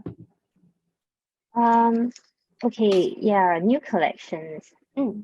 I think not all artists work this way, but Mm. for me, I like to come up with I like to have monthly shop updates, kind of just to give myself like a monthly income. So Okay. for every shop update, I like to do art in terms of collections. Yeah, this is like some artists don't do it this way. There are many ways to do this. Some artists like have like don't have collections. They just release like pin clubs or something. So it's just new items every month that aren't necessarily linked together. But I like to create collections because it ties in my products, like it links my products together and allows me to have some kind of storytelling with my products. So when I come up with these collections, I usually start with trying to think of a concept, something that I'm trying to convey, and a lot of times it relates directly to my life or like maybe what I'm going through at the moment. So maybe like for example, Little Adventurer. I created Little Adventure when I was the collection when I was considering leaving my full-time job. So at that time it was like a bit of a struggle for me because I was thinking about what direction my life should go in, etc. So I like to bring that sort of emotion and struggle into my art because I think it makes it more genuine and relatable. And that's something that I think if you are an artist, you can try to put into your art because to me it's important that art is relatable and it's important that it's authentic because people can relate to it when it's authentic. So that's how Little Adventure was born. I wanted to make a character that represented my feelings of not knowing where I was going and trying to have faith that it will work out and that the journey will still be fulfilling, even if I don't know where I'm going. So things like that, like Spoopy Feelings also was about me trying to be okay with like feeling emotions that were scary, about facing scary emotions. So I tried to make these emotions into more like relatable, more not so intimidating. That's why I made them cute little characters so that hopefully they would seem less intimidating to myself as well as to other people. Yeah, so that's my thought process when I'm trying to come up with new art and ideas. It's a lot of going through what I'm feeling at the moment. I find it's easier to make art that translates what I'm going through at the moment because if I'm not feeling that great in life right now and I'm trying to create art that is so happy and joyful, it comes out as really fake. So I try to relate what I'm going through in life a lot to my art. Yeah. As for naming them. Actually, naming them is like the most last minute thing. I never actually. It's normally maybe the week before when I have to like put them up on the shop. I'm like, oh, what should I name this? And then I name them. I don't actually. Yeah, I don't think about the names that much. Yeah, I thought it's I really guess- cool because the names really capture the illustrations really well. I think that's just, I don't know, luck. Yeah, Natural talent. no. Yeah, but thank you. But I think what is your thought process when you have to come up with a name? Like, so let's say it's 1 week before you need to update your shop. Mhm. So what goes through like inside your mind? Well, I'm trying to capture the essence of what the product is in the name, right? So I guess from the start, I kind of already know, since I know what each item represents. Like for example, the Leap of Faith pin. When I make the pin, I already know this is what I want the image to represent. I want the like everything. I usually have quite a bit of symbolism, I guess, inside it. So it's like I for example, for that one, I knew I wanted Later Adventure to be jumping off, because that's like facing your fears. I wanted him to be jumping off into like the void or something, and I wanted him to be carrying an umbrella with like rainbows, because I wanted it to symbolize like him having hope and like knowing that it's not all over. He's not going to fall and like, just jump and crash. He has the umbrella to hold on to. Like there's that hope for him that he won't like just crash and die lah. So yeah, so when I already know that when I'm making the pin, it becomes easier to name it, like knowing that like basically what I'm doing is I'm making Little Adventure take a leap of faith. Therefore, I would name it Leap of Faith, kind of thing. Yeah. Okay, thank you for sharing. So I guess it's still important to at least come up with like the concept first lah. Yeah, it all starts with the basic idea. Yeah. Okay, thank you so much for sharing. I think we can move on to the merchandising section right now. Yep, so next up we'll be talking about the process of creating merchandise with your artwork. So first up, we have some questions that are also open to the both of you. So the first one will be, can you explain your steps in the merchandise process? Maybe you can have Samara to go first. So like when I design merchandise, I actually come up with the concept first. Like the rough idea of what I want. So like what kind of item is it gonna be? The storyline is very important, like what Gloria says, like you have to design something that has a meaning to it. Then you need to decide what is the best way to represent it. So like I recently launched these pins that like enamel pins and stuff, and like I knew that I wanted it to be like a focus on like flowers and flower girls and that kind of idea. So I knew that the best way to represent that would be through pins. So like that's how I came up with the idea of having the pin.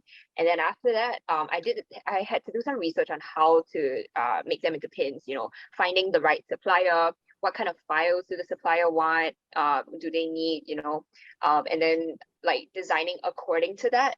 So I came up with a couple of sketches, it's all sketches first before I actually start doing the line art, and then putting it in, and after that, then like selecting the colors.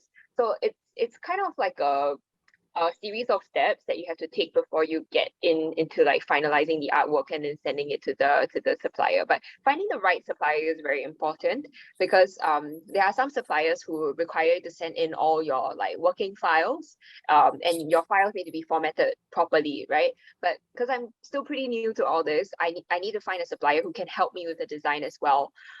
So like all I need to do is I need to send my design, and then the supplier will help me to convert it into an artwork that they can make into pins. Yeah. Oh, thank you so much for sharing your process. Hopefully our audience here, you can gain some insights on that. Maybe next we can get Gloria to share about yours. What are your steps sure. in the merchandise process? Yeah. Okay, so yeah, I also start out with, you have to have your art that you want to make. So once you have your art and you know what you want to make it into, for example, in the case of pins or prints, next is finding a supplier. Suppliers, this is the part that I found the most difficult when I was starting out, because there's really there isn't really that much resources available, but you can still find recommendations if you Google. Like there are some groups or forums where people post their recommendations. Yeah, and a lot of the suppliers, you can either go with like local suppliers for some things. Like I like to do my prints and name cards, etc. locally because it's not that much more expensive than outsourcing it overseas, and you get it faster. But for other things like maybe stickers or pins, I like to go on Alibaba and request quotations from different suppliers. So I think that's really important when you're trying to find a supplier. You should try to message and talk to as many like companies out there as you can, because yeah, you need to find a supplier that you can work well with, a supplier that communicates well with you.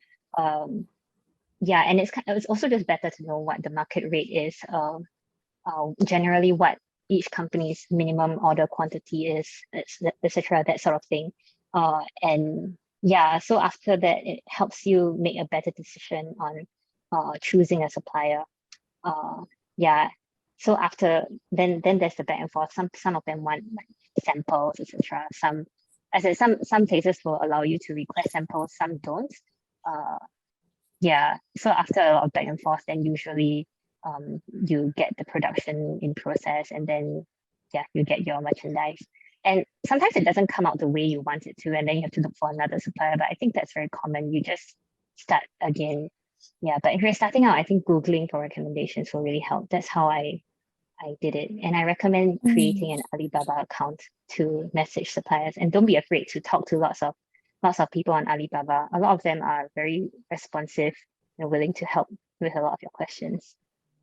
Sorry, just to jump in onto what Gloria has said. Gloria, thanks so much for sharing. Like the Alibaba thing, right? There was this one time where I asked for like I asked one supplier for a quote for the pins, and then I put in like the order quantity and stuff.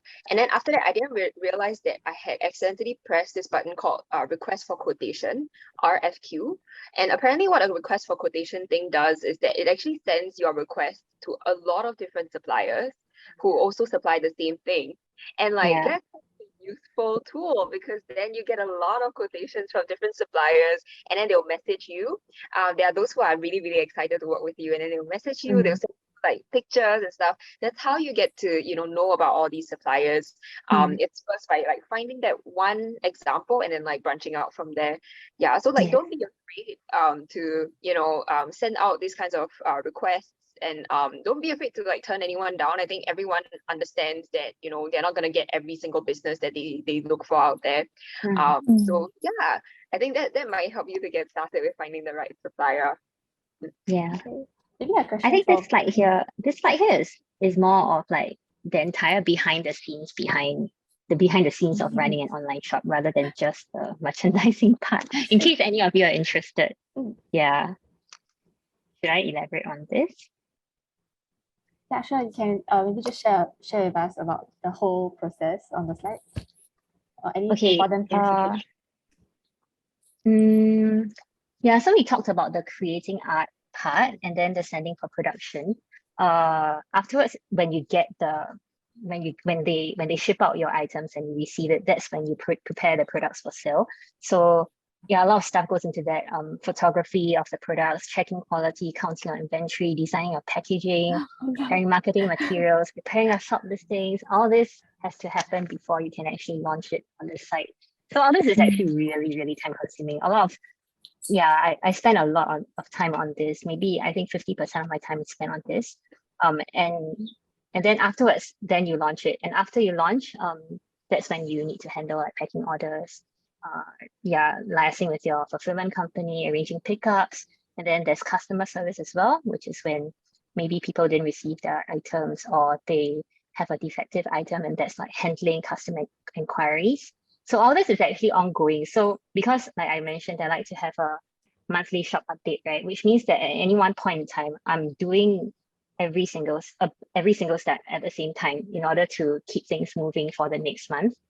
Yeah, so there's actually a lot that goes into the behind the scenes, not just like, oh, I make art and then I sell it. So fun, so easy. Yeah. Yeah, a lot of people think that like you launch one item and then that's it. You just kick back, relax, and then like all the orders will Yeah. pile in. Yeah. No. There's so many things that you have to do. You have to be your own like marketing person. You have to be your own Yeah. salesperson. You have to do like the delivery sometimes, like bringing packages to the post office and all that. Like people don't know that you have to do so many things, and then they just Yeah. think, wow, the life of an artist, like a You get to freelancer. you get to stay at home, you get to manage your own schedule, which is true, but it's a lot of multitasking and a lot of balancing going on because you don't want to spend your entire 24/7 working as well. So you really have to spend your time very well, I feel. Yeah, it's like super, super challenging. Yeah. Wow, thank you both so much for sharing so much. Yeah, actually, the next question was going to be on one of the things that you guys mentioned just now, like about the minimum order quantity. Yeah, so I feel like this concept might be a bit like unfamiliar to people who are new to this whole artist journey. So maybe you want to share a bit more about like what is minimum order quantity and like how do you determine it? Maybe I could jump in. So yeah. Minimum order quantity literally means what it sounds like. It's the minimum order that you need to like fulfill in order for you to make certain merchandise.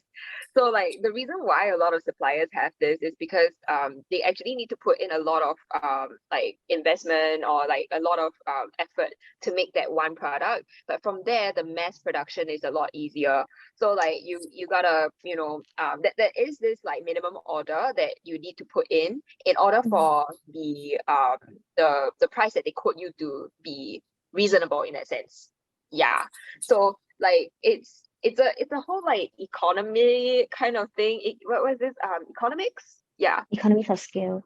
Yeah, like this whole thing. Oh my gosh. I'm not the best person to explain. But the whole idea is that different sellers have different minimum order quantities. And my suggestion is, especially if you're first starting out and you don't really know whether or not people will like your product and stuff like that, always start with a small minimum order quantity. And then from there, then you build up. Yeah, because like when I first started, I made 50 or 100 stickers per design, and I had like 20 designs, and until now I still have some designs that like are still up in the somewhere in your house. Yeah, like it's still not starting out because I ordered way too many without realizing it. So yeah. Yeah, a lot of times I feel that the minimum order quantity is actually not that much more as in it's not that much cheaper than, for example, let's say minimum order quantity that they quote you is like 50 sheets of stickers. It might not actually be that much cheaper than 100 sheets of stickers because they have economies of scale, meaning that let's say they quote you $50 for 50 sheets, they might quote you maybe $60 for 100 sheets. So in that sense, you kind of get more bang for your buck, like to just order 100 sheets. But then the consideration there, for me, my consideration is always, do I have enough space to keep that much inventory? Because I don't have that much inventory space to begin with. So yeah, you'll have to consider things like that. Like, is it likely that I will need to reorder this when I place if it sells out, is it likely that I'm going to have to reorder this? If you think that you might have to reorder, you might sell out this 50 sheets quickly, then it might be more worth it for you to just pay a bit more and get 100 sheets. You know what I mean? But if you're like me and you don't have much space to begin with in your house, then you might want to just stick with 50 sheets, even though it's just marginally cheaper than 100. So things like that you can consider. Okay. Sorry, one more thing I wanted to add. Kits, if any of you are interested in making washi kits, right? That's the one that I feel is the most strict on order quantity, because the way washi kits manufacturers work is that they need to fill up a plate. I guess it's like a sheet that they need to fill up fully with a design before they can print it. So it's very hard for a lot of them to give you low minimum order quantities. I think the lowest I've seen is like 50. And sometimes that might be too much if you're starting out as an artist. So what I've seen a lot of my friends and what I've done as well a lot of times is combine orders with friends. And I recommend that you do that as well if you're hoping to make washi tapes or stickers, things that need a bulk order. Yeah, and some manufacturers are willing to accommodate that. So yeah, you can consider doing like joining, making a big bulk order with your friends so that you can take advantage of this like cheaper for more items kind of thing. Thank you so much both for your tips. So next question will be about like how do you determine the price of your merchandise items? Maybe whoever wants to go first, or Gloria or Samara? Yeah, can. I think it's important to look at market rate. Like you've got to look at what your other artists in the community are pricing their items at as well, because you don't want to be like devaluing yourself by pricing less than like a lot less than the other artists, because you don't want it to become like a price war. Once you go less, and then more artists will be like, oh, I should be pricing lesser as well in order to like gain an edge or something, and then everyone starts to price lower, and in general this devalues the art across the entire community, which is not good for artists as a whole. So I think it's important to try to keep it to market rate. Don't shortchange yourself. If something takes you particularly a lot of time or something, then you've got to match it to how much time and effort you put into the item. Don't shortchange yourself on the amount of time that you spend, because your time is money. If you spend 3 hours on a print, you should be charging yourself, I don't know what you're comfortable, maybe $20 an hour on that print, you know what I mean? So as in, you're not going to be, if you're only selling that one original print, then yeah, you charge $60 for that print if you spend 3 hours on it. I think that's a fair price. That's how I would think of charging on an original item. So but for things that are mass produced, yeah, I would say look at what the market rate is and try to match that or be better than that. Okay, how about Samara? Yeah, like we know that you have a lot of merchandise, you have like calendars, acrylic standees and stuff. So maybe you want to share a bit more. Okay, I swear some of these are like I belatedly realized I mispriced them in a sense. But I think like what Gloria says, it's important to really see how other people are pricing theirs first. Because like I've been to art markets and stuff where like people sell things at really cheap prices. And then I tell them like, hey, don't sell so cheap. Why are you selling so cheap? Like I would be willing to buy this at like 2 times the price. And they're like, no, it's not that great. I didn't spend that much time on this, blah, blah, blah. Yeah. And I'm like, yeah, but you shouldn't shortchange yourself. And like if people are willing to pay more for it, then like, like just roll with it, right? Because you never know. There may be a time where, you wanna like sell more items, like different items, and then like you want to raise the price, and then people will be like, hey, last time she used to sell this at what X, now she's selling it at 2X, like how come suddenly the price jumped so high? It's always really hard to increase your price after you've already set it. Yeah, it's always easier to lower than to increase. So like think along those lines, but like research, go to other art markets, see what other people are doing. Of course, like don't go and like copy people blindly lah. I think what's most important is like don't shortchange yourself. So like something that I started to do is I have this like spreadsheet where I just put in today I worked on like this artwork of like Stargirl, for example, and then like I put in this number of hours. So I will just like fill it in every time I work on that particular art piece, and then I'll have a new role for another art piece, and then I'll just see how many hours I spent on that. And then after that, I would total it up and find out, what's the total number of hours. And then from there, multiply it by the per hourly rate that I set for myself. Yeah, if you're first starting out, you can just put a random number first. And then, at the end of it, you see how much it costs. And then from there, that amount, that X amount, let's say at the end of it, I get $100 this thing is worth, or maybe $200. And then I'm like, maybe when I price the item, like maybe it's a print or something, and I put like a X number of like quantity, right? And then 100 divided by, or like 200 divided by quantity, this is my possible selling price in order for me to break even. That means like in order for me to make back the amount of amount of like time equals to money that I spent on this. Yeah, so this is also another way of like figuring out the price and whether or not it's reasonable. And then from there, you can also find out, are you shortchanging yourself? Are you earning less than minimum wage? I think that is one of the questions that the art community is always asking ourselves as well, right? Like, are we shortchanging ourselves? Yeah, that kind of stuff. So like, just don't undersell yourself, like, y'all are all amazing. We put so much effort, we put so much love into our artworks. If your close friend is underselling themselves, right, like, wouldn't you feel like, hey, very very sayang, like, you want to help them, support them also? So why are you doing this to yourself, right? So yeah, y'all are all awesome. So, like, yeah, give yourself You more need credit. you need to value your art before other people can value your art. Yes. Golden words. Wow. Yeah, so I think to all the artists out there also, I think it's common to hear people saying like, yeah, why is it so expensive for like just one small sticker or like this pin? But so please don't be discouraged by these people. Yeah, they don't know how much work went into it, but so you can justify your pricing. Yes. Don't be put down. Yeah. Okay, thank you so much. I think we can move on to the next question. So I think the next question is regarding international shipping. So I think this question is to Gloria. So you have a very large international audience base. So I think this is quite important. So what are like the key elements to international shipping that you think artists should take note of?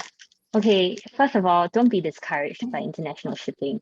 It is quite complicated and quite annoying to work with, but you have to hang in there because international audience is definitely, I actually personally think that it's good to have a big international audience because just the larger your audience is, just the better. So don't be discouraged by how intimidating international shipping might feel.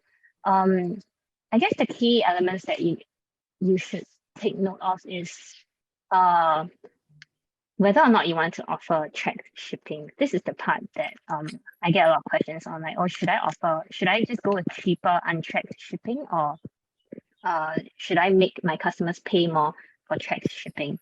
My answer to that is usually, if you want to offer both, as in I would say you can offer both options, like when your customer checks out, you can offer both the option of tracked as well as untracked shipping, and then add in in your like the shipping and returns, shipping and handling page, or your terms and conditions page. Make sure to add a disclaimer that if the customer chooses untracked shipping, they have to be responsible for they themselves are responsible for anything that happens in, like, for example, if the package gets lost, or it goes missing or it gets damaged. It's really not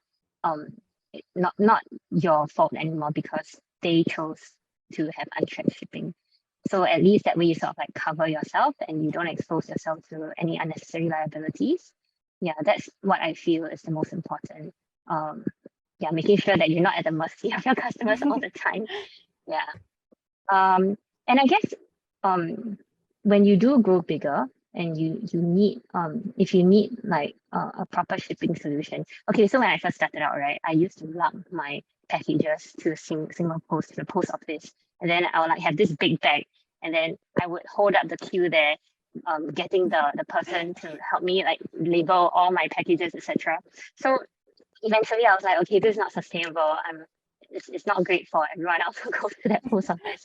So then I had to look for shipping solutions. And that's when I found out that there's such a thing called like fulfillment companies. So like for me, I use this company called Easy Ship. What they do is they partner up with various shipping companies. So for Easy Ship, they partner up with like DHL, FedEx, Singapore Post, Q Express, JNT Express, whatever you can think of, they probably have it there. And so through their website, you enter. Okay, what I do is I sync it up with my shop. So every time someone has an order, it syncs up directly into Easy Ship. And that way I don't have to manually write out or type out the addresses and names of everybody. It's just all automated. So that's the sort of solution that you can consider looking into if you end up like having too many orders to handle. Yeah, and then eventually, after everything is synced up, you can just print out all the labels at one go, and someone will actually come to your house to pick up all your packages. So that makes international shipping so much easier because you don't have to go down to the post office anymore and fill out all the address labels and everything manually. It becomes just an automated process. Well, Yeah, something okay. you can look into. Yeah, I think everyone just don't be afraid to try international shipping, because I think initially when we had our merchandise also, we only did like local shipping, and Gloria was actually the one who told us to reach out to international shipping as well. Yeah, so thank you for that, and everyone just maybe just be open to international shipping. Like don't be afraid of it too much. Yeah. Okay, I think we have the last question now. Yeah.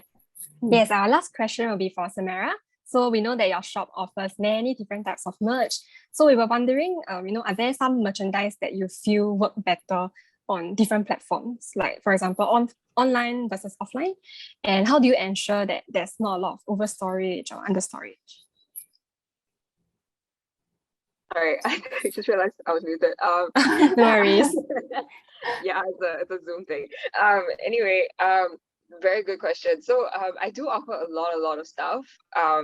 And because of that, I do have storage issues. Sometimes.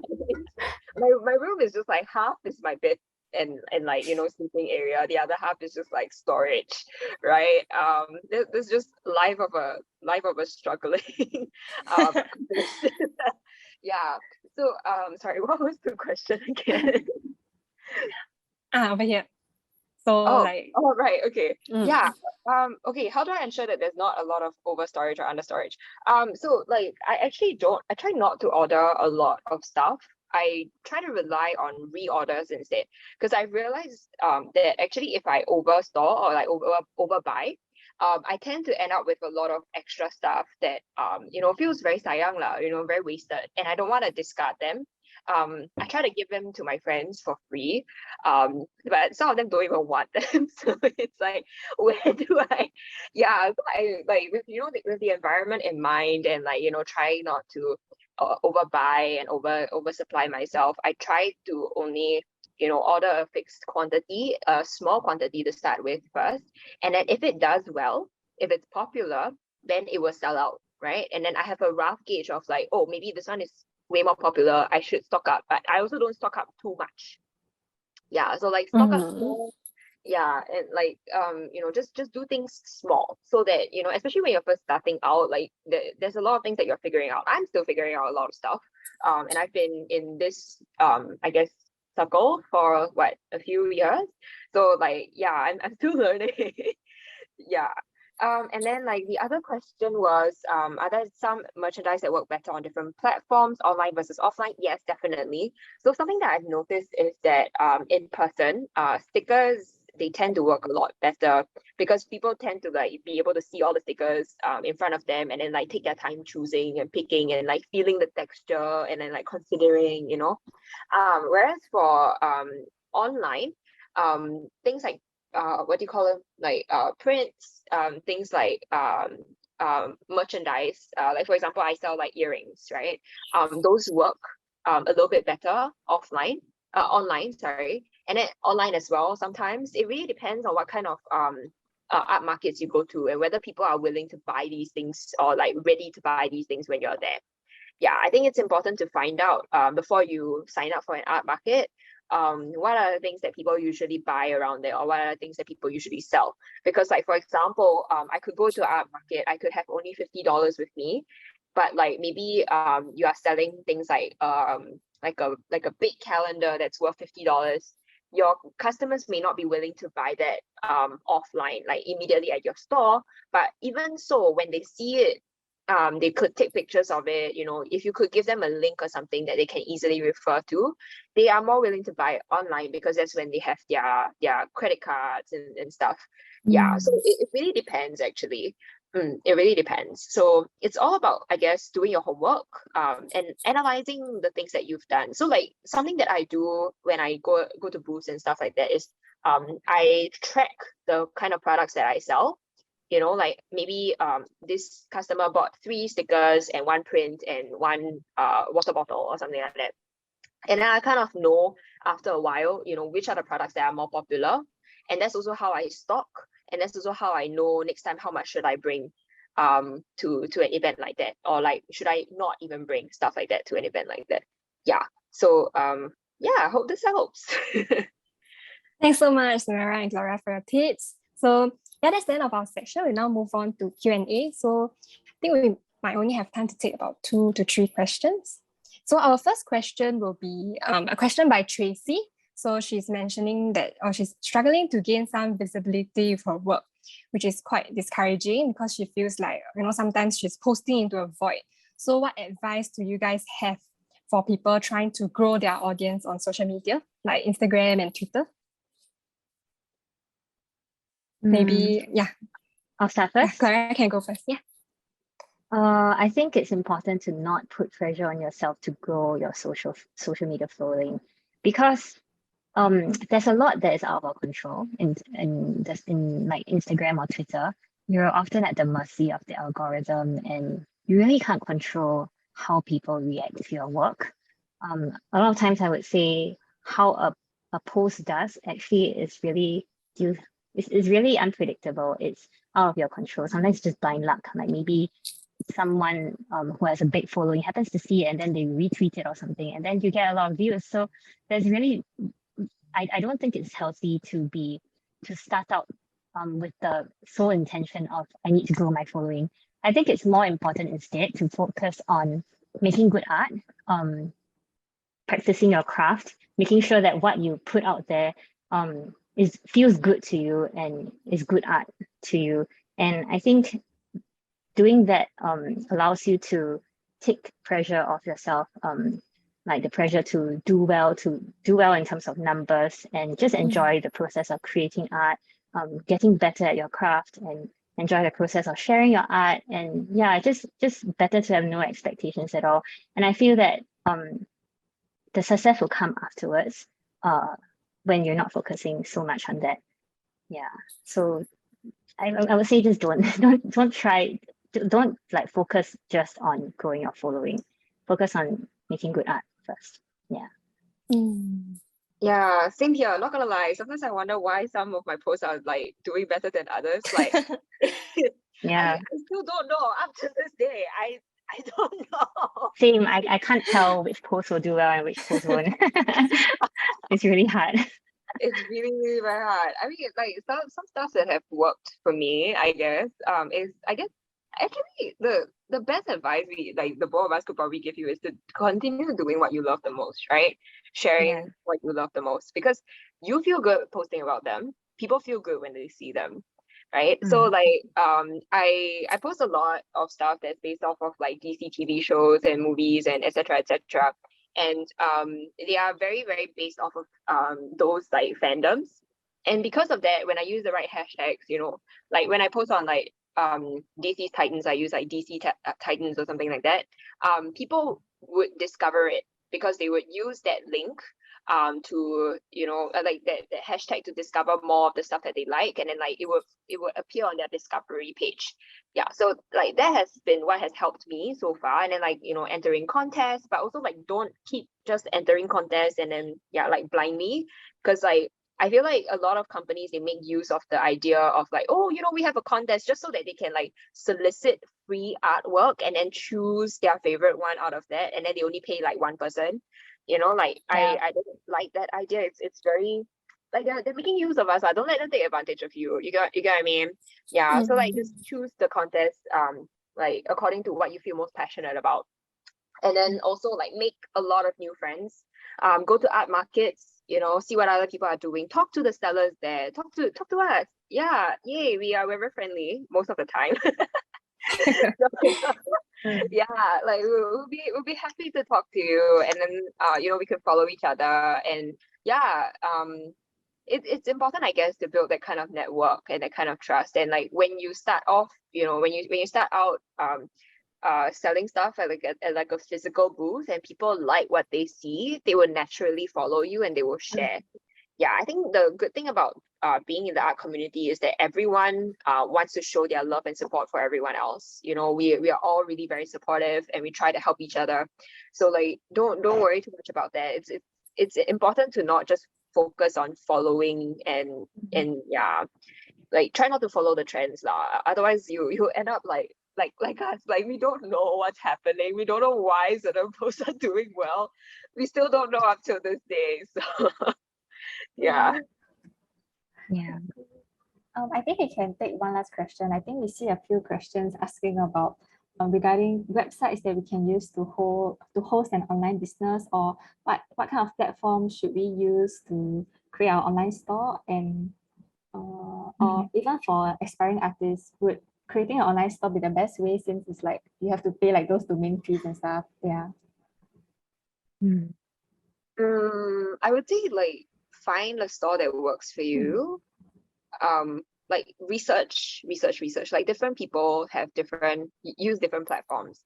Like I use StoreNV, but I know some people use Shopify. Some people use Etsy. Some people use Shopee. Like different platforms have their own like regulations. They have their own rules. So like for example, for Shopee, from what I understand, there's a 2-day shipping kind of rule. Like after someone makes an order, if it's not a pre-order product, you are expected to ship it within 2 days. That's also part of the reason why I'm not on Shopee. It sounds really, really scary for me because I have like a full-time job on the side as well, and I don't have time to do all this like packing and stuff and like tracking orders and things. So like find something that works for you. Yeah, I think that's most important. Yeah, I think if you Google, there are websites that help you compare the different platforms and what might be best for you at certain stage. I personally really liked Shopify. I'm not currently on Shopify, but I used to use it, and I find it super intuitive. Like they have a lot of features that any store owner would need. All the basic ones are there, so I would highly recommend Shopify. But I think there's like a monthly fee or something, so you should consider whether or not that will work for you. If not, yeah, there are the others that Samara mentioned as well, like Etsy, StoreNV, Big Cartel, Ticktail, etc. Yeah. And if you're not ready to commit, right, I think you can start off with Shopify first, because there's like a trial thing going on, like a 14-day free trial. I think StoreNV might have it as well. And then you can try it out first, see whether or not it works for you. And like, use its features, you figure out whether or not, you need this kind of information for your products, stuff like that. And then from there, then you can decide which one you want to commit to. And don't worry about, moving your shop to a different platform in the future. I've tried that before. It's still fine. I think once you have a good following in the future, people would follow you where you will go. Yeah. So like, don't worry too much about it. Just try and find what works for you the best for now. Hi, thank you so much, Samara and Gloria. I think I'll see that's the end of our last speaker segment. So you guys both had so much to share, and we hope that everyone has gained more understanding about the creative and merchandising processes. And we're really sorry that we can't answer all of the questions due to time constraint, but we will definitely compile them and use them as talking points for our future events. Yep. So thank you, Gloria and Samara. Thank you, Gloria and Samara. Thank you for having us. Thank you. I gotta go. Bye. Bye, Samara. All right, so now let's move on to our highly anticipated quiz segment. So thank you guys for your patience. We hope you guys have listened closely to the speakers and took down some notes, because the following questions will be tied really close to what the speakers will be talking about in that section. So once again, just a reminder that this quiz is only open to our friends here in Singapore. So apologies to our international friends, as the prizes can only be redeemed here. However, feel free to also take a look at the questions, and you can note down your answers. So yeah, I'll be going through the quiz rules now. Everyone, you can take out your phone devices, you can open up another browser and scan this QR code here. You can scan this QR code, or you can go to kahoot.it. So a reminder that you need to keep this Zoom tab open, because you will only be able to see the questions from the Zoom screen share here. So type in your name, and be sure to type in the name that you registered this webinar with. And lastly, so there will be 5 questions in total. You'll be given 30 seconds for each question, and you have to answer all of these questions to qualify to win. So you just have to click on the shape that corresponds to the answer that you think is correct.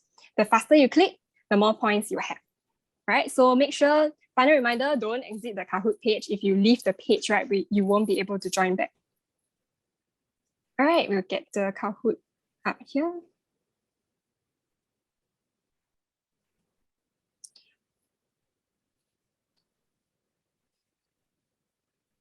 Yep, so you can follow this game pin here. Key in this game pin here to join our Kahoot. Reminder to use the name that you have registered this webinar with.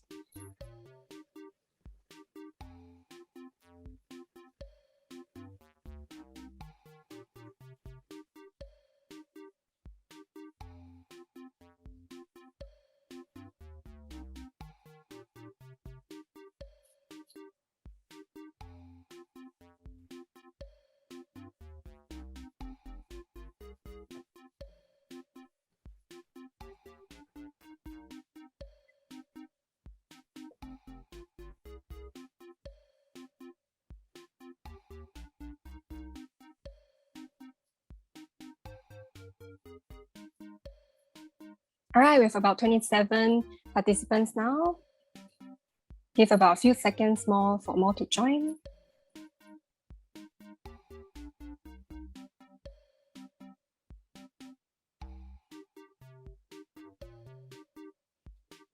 All right, shall we begin? Okay, one more person just joined. Yeah, apologies, Julie, because this quiz will only be the quiz prizes will only be redeemable in Singapore. So sorry about that. Yeah, but All right, don't I think worry, we have yeah. a artwork session later where everyone can join. Yes.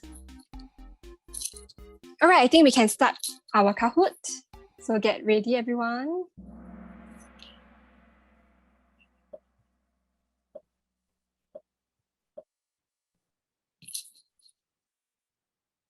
Okay, so our first question here is, which key element should you not consider when drawing your original character? 30 seconds to answer.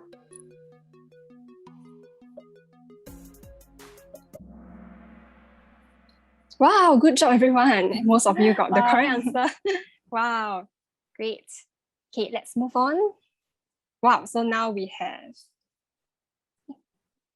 have Top Bread as our first winner and a first position, followed by Julia and Kaylee.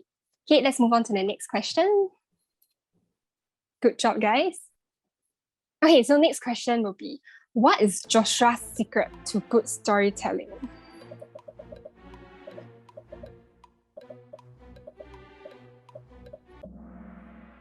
Wow, that's really quick. Yes, most of you guys got it right. It is relatability. Okay, let's check out the positions. Oh, it has changed. Kaylin is now at the top of the board, followed by Phil and Yumi. Good job, guys. Okay, let's move on to the next question. So next question is, what are ways to get brands to notice you as an artist?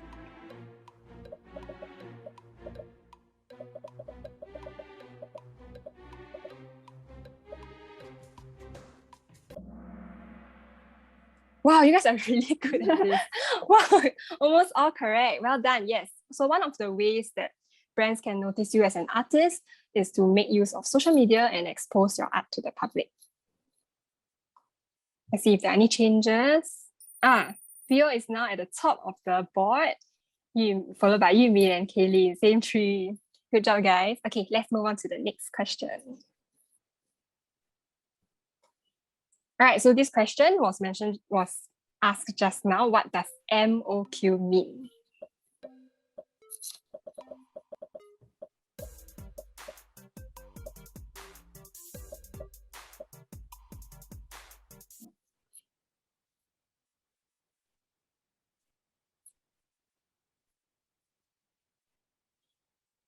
Wow, okay, we have about 18 people who answered correctly. The answer is minimum number of orders you have to order from the supplier. Okay, not for the art store. All right, let's take a look at the scoreboard. Oh, Alyssa is now Alyssa has advanced to the top. Kaylin and Yumin are still in the top 3. Okay, I think it is the last question now, right? Yeah. Okay, our very last question. Which of the following statements is true?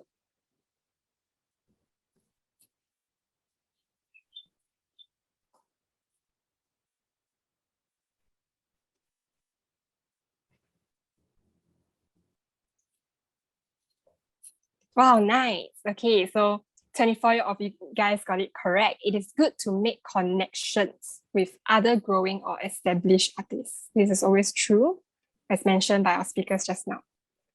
Now let's see who are our grand winners of this quiz. Congratulations to Yumin in the 3rd place. You'll be walking away with the $20 worth of popular vouchers, followed by Alyssa in the 2nd place.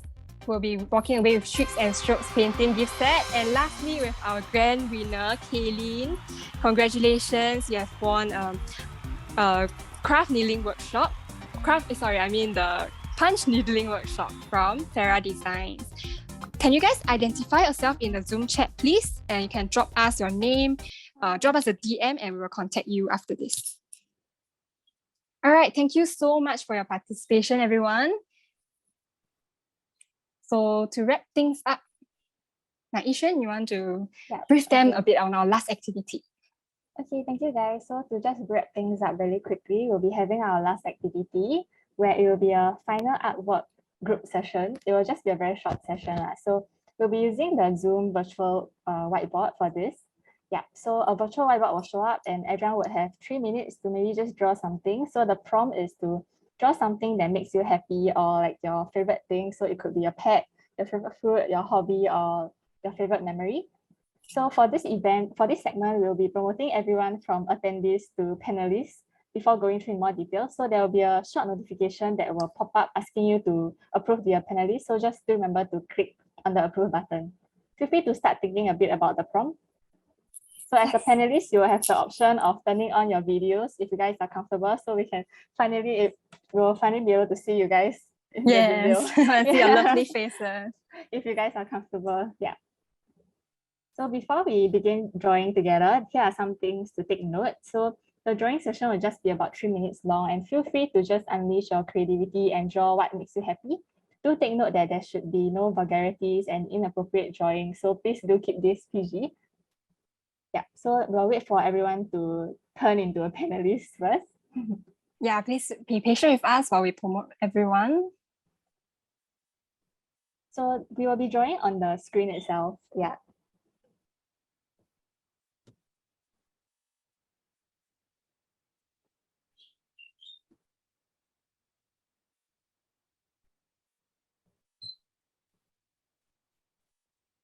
So give us a moment while we promote everybody to become a panelist. Yeah.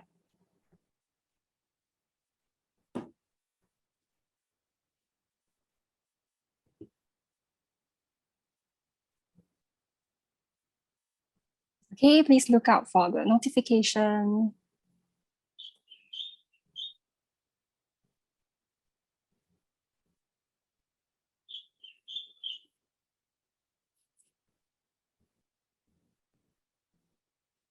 We have a few more. A few more to go.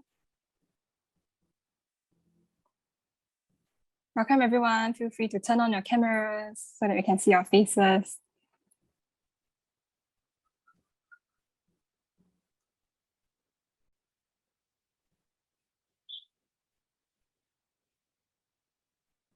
Okay, shall we move on to the virtual whiteboard? So in order to draw, do press the, if you guys are using laptop, do press the view options at the top for laptops, and you will be able to see a annotate button. Yeah. For those who are using phones and iPad, you should be able to see a pen tool at the bottom of your screen.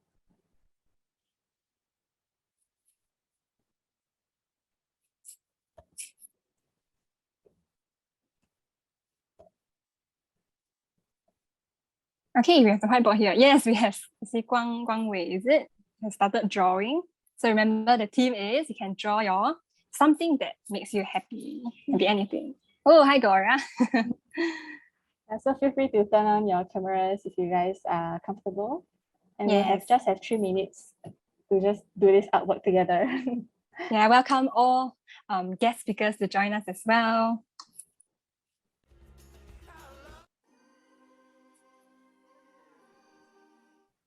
Feel free to draw anything that makes you happy, or feel free to draw more than one item also.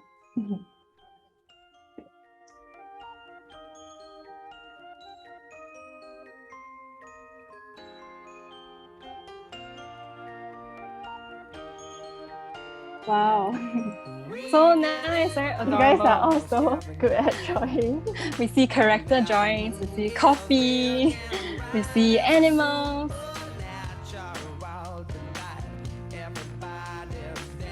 Darren is having some difficulty finding the pen tool. For phones, I think you have to select the pen icon.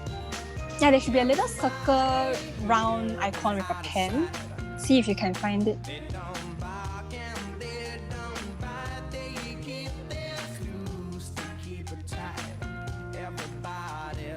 Wow, drawing looks amazing.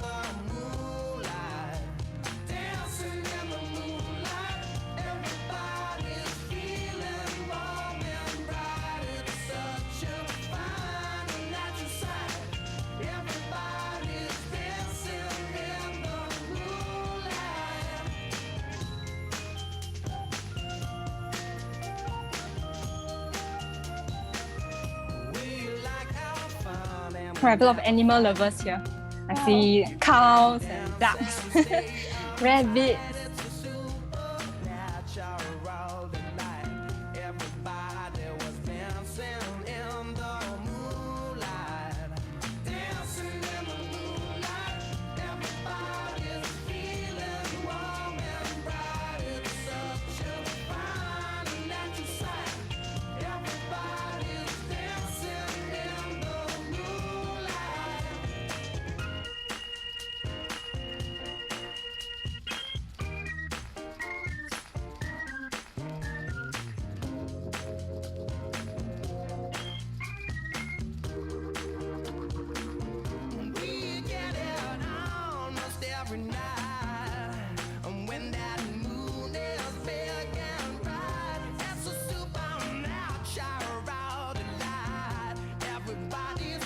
Yeah, feel free to leave your IG handle or your initials at the side of your drawing. You could draw anything that makes you happy or your favorite thing. Yeah, so it doesn't have to be animal related. It could be your favorite memory or your favorite item.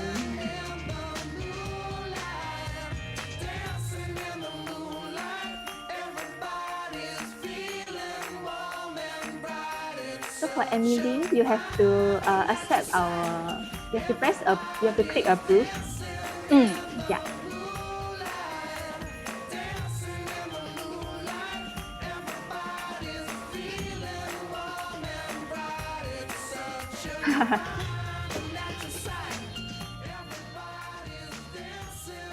We just give a few more minutes for this, for those who just managed to join.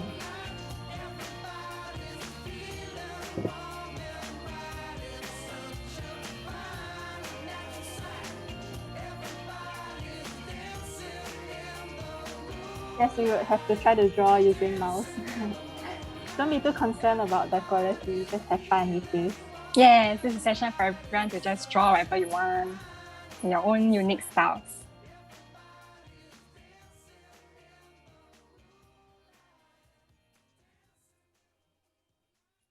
Wow, we see many desserts.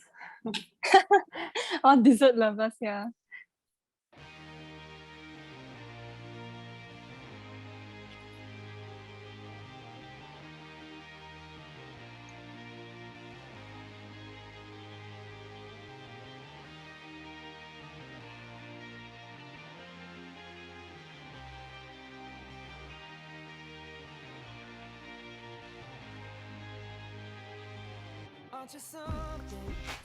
Amy, do draw something too. Oh, I did already. Mine Okay, is let me draw a paragraph. Mine is the little dog at the bottom. It's my dog. Okay. You can I will you draw a draw at the paragraph. bottom. Oh, who drew money? Where's the money?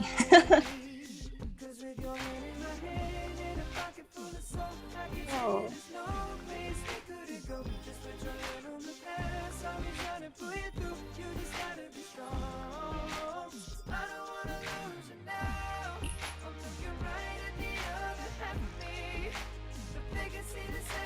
Okay, we have about 30 seconds more. Okay, so everyone do wrap up your drawing. Yes. I'm also sorry, it's spades.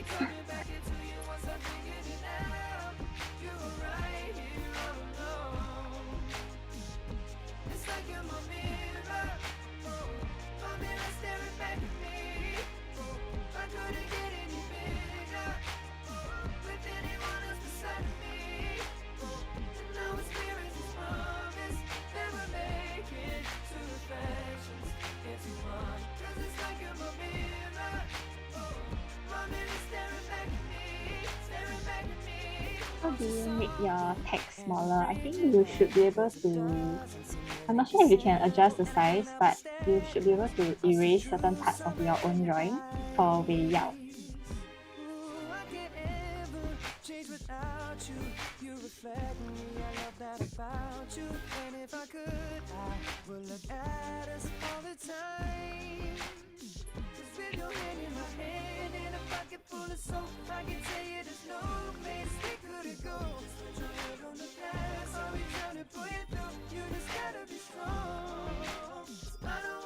Hi Guang Wei and Christabel, nice to see you guys.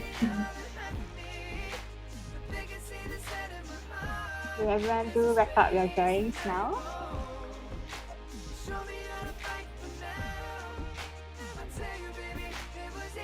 We'll get ready to take a picture once we see that everyone is done.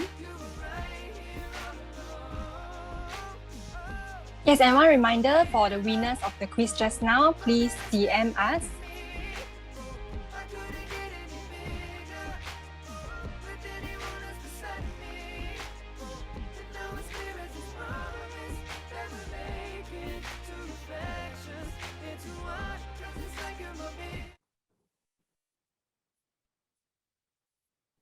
Okay, All right, I is think we'll be everyone wrapping up done? now. Yes, looks really great. Wow, you guys are so talented. Wow. Okay, we'll be taking a screenshot of this. Mm.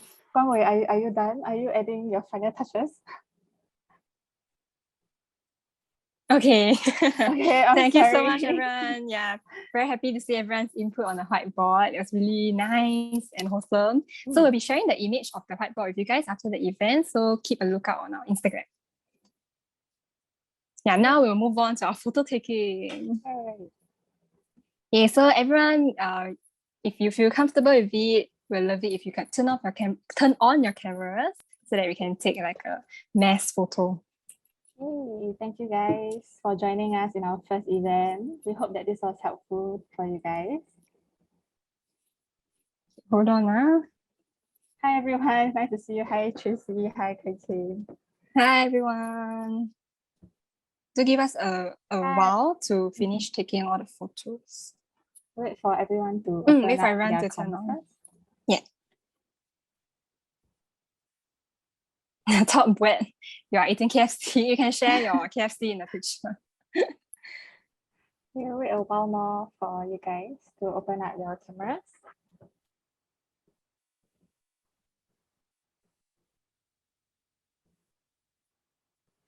Thank you, Phoebe and Joshua and Darren for staying till now. Oh, it's Lizzie. Everybody say hi to Lizzie. It's Phoebe's and Joshua's dog.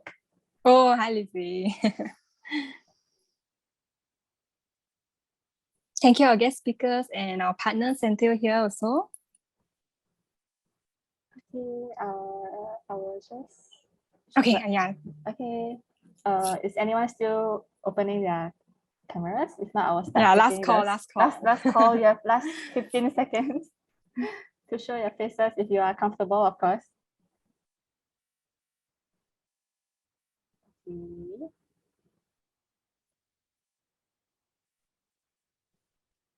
Okay, I will start taking the screenshots now.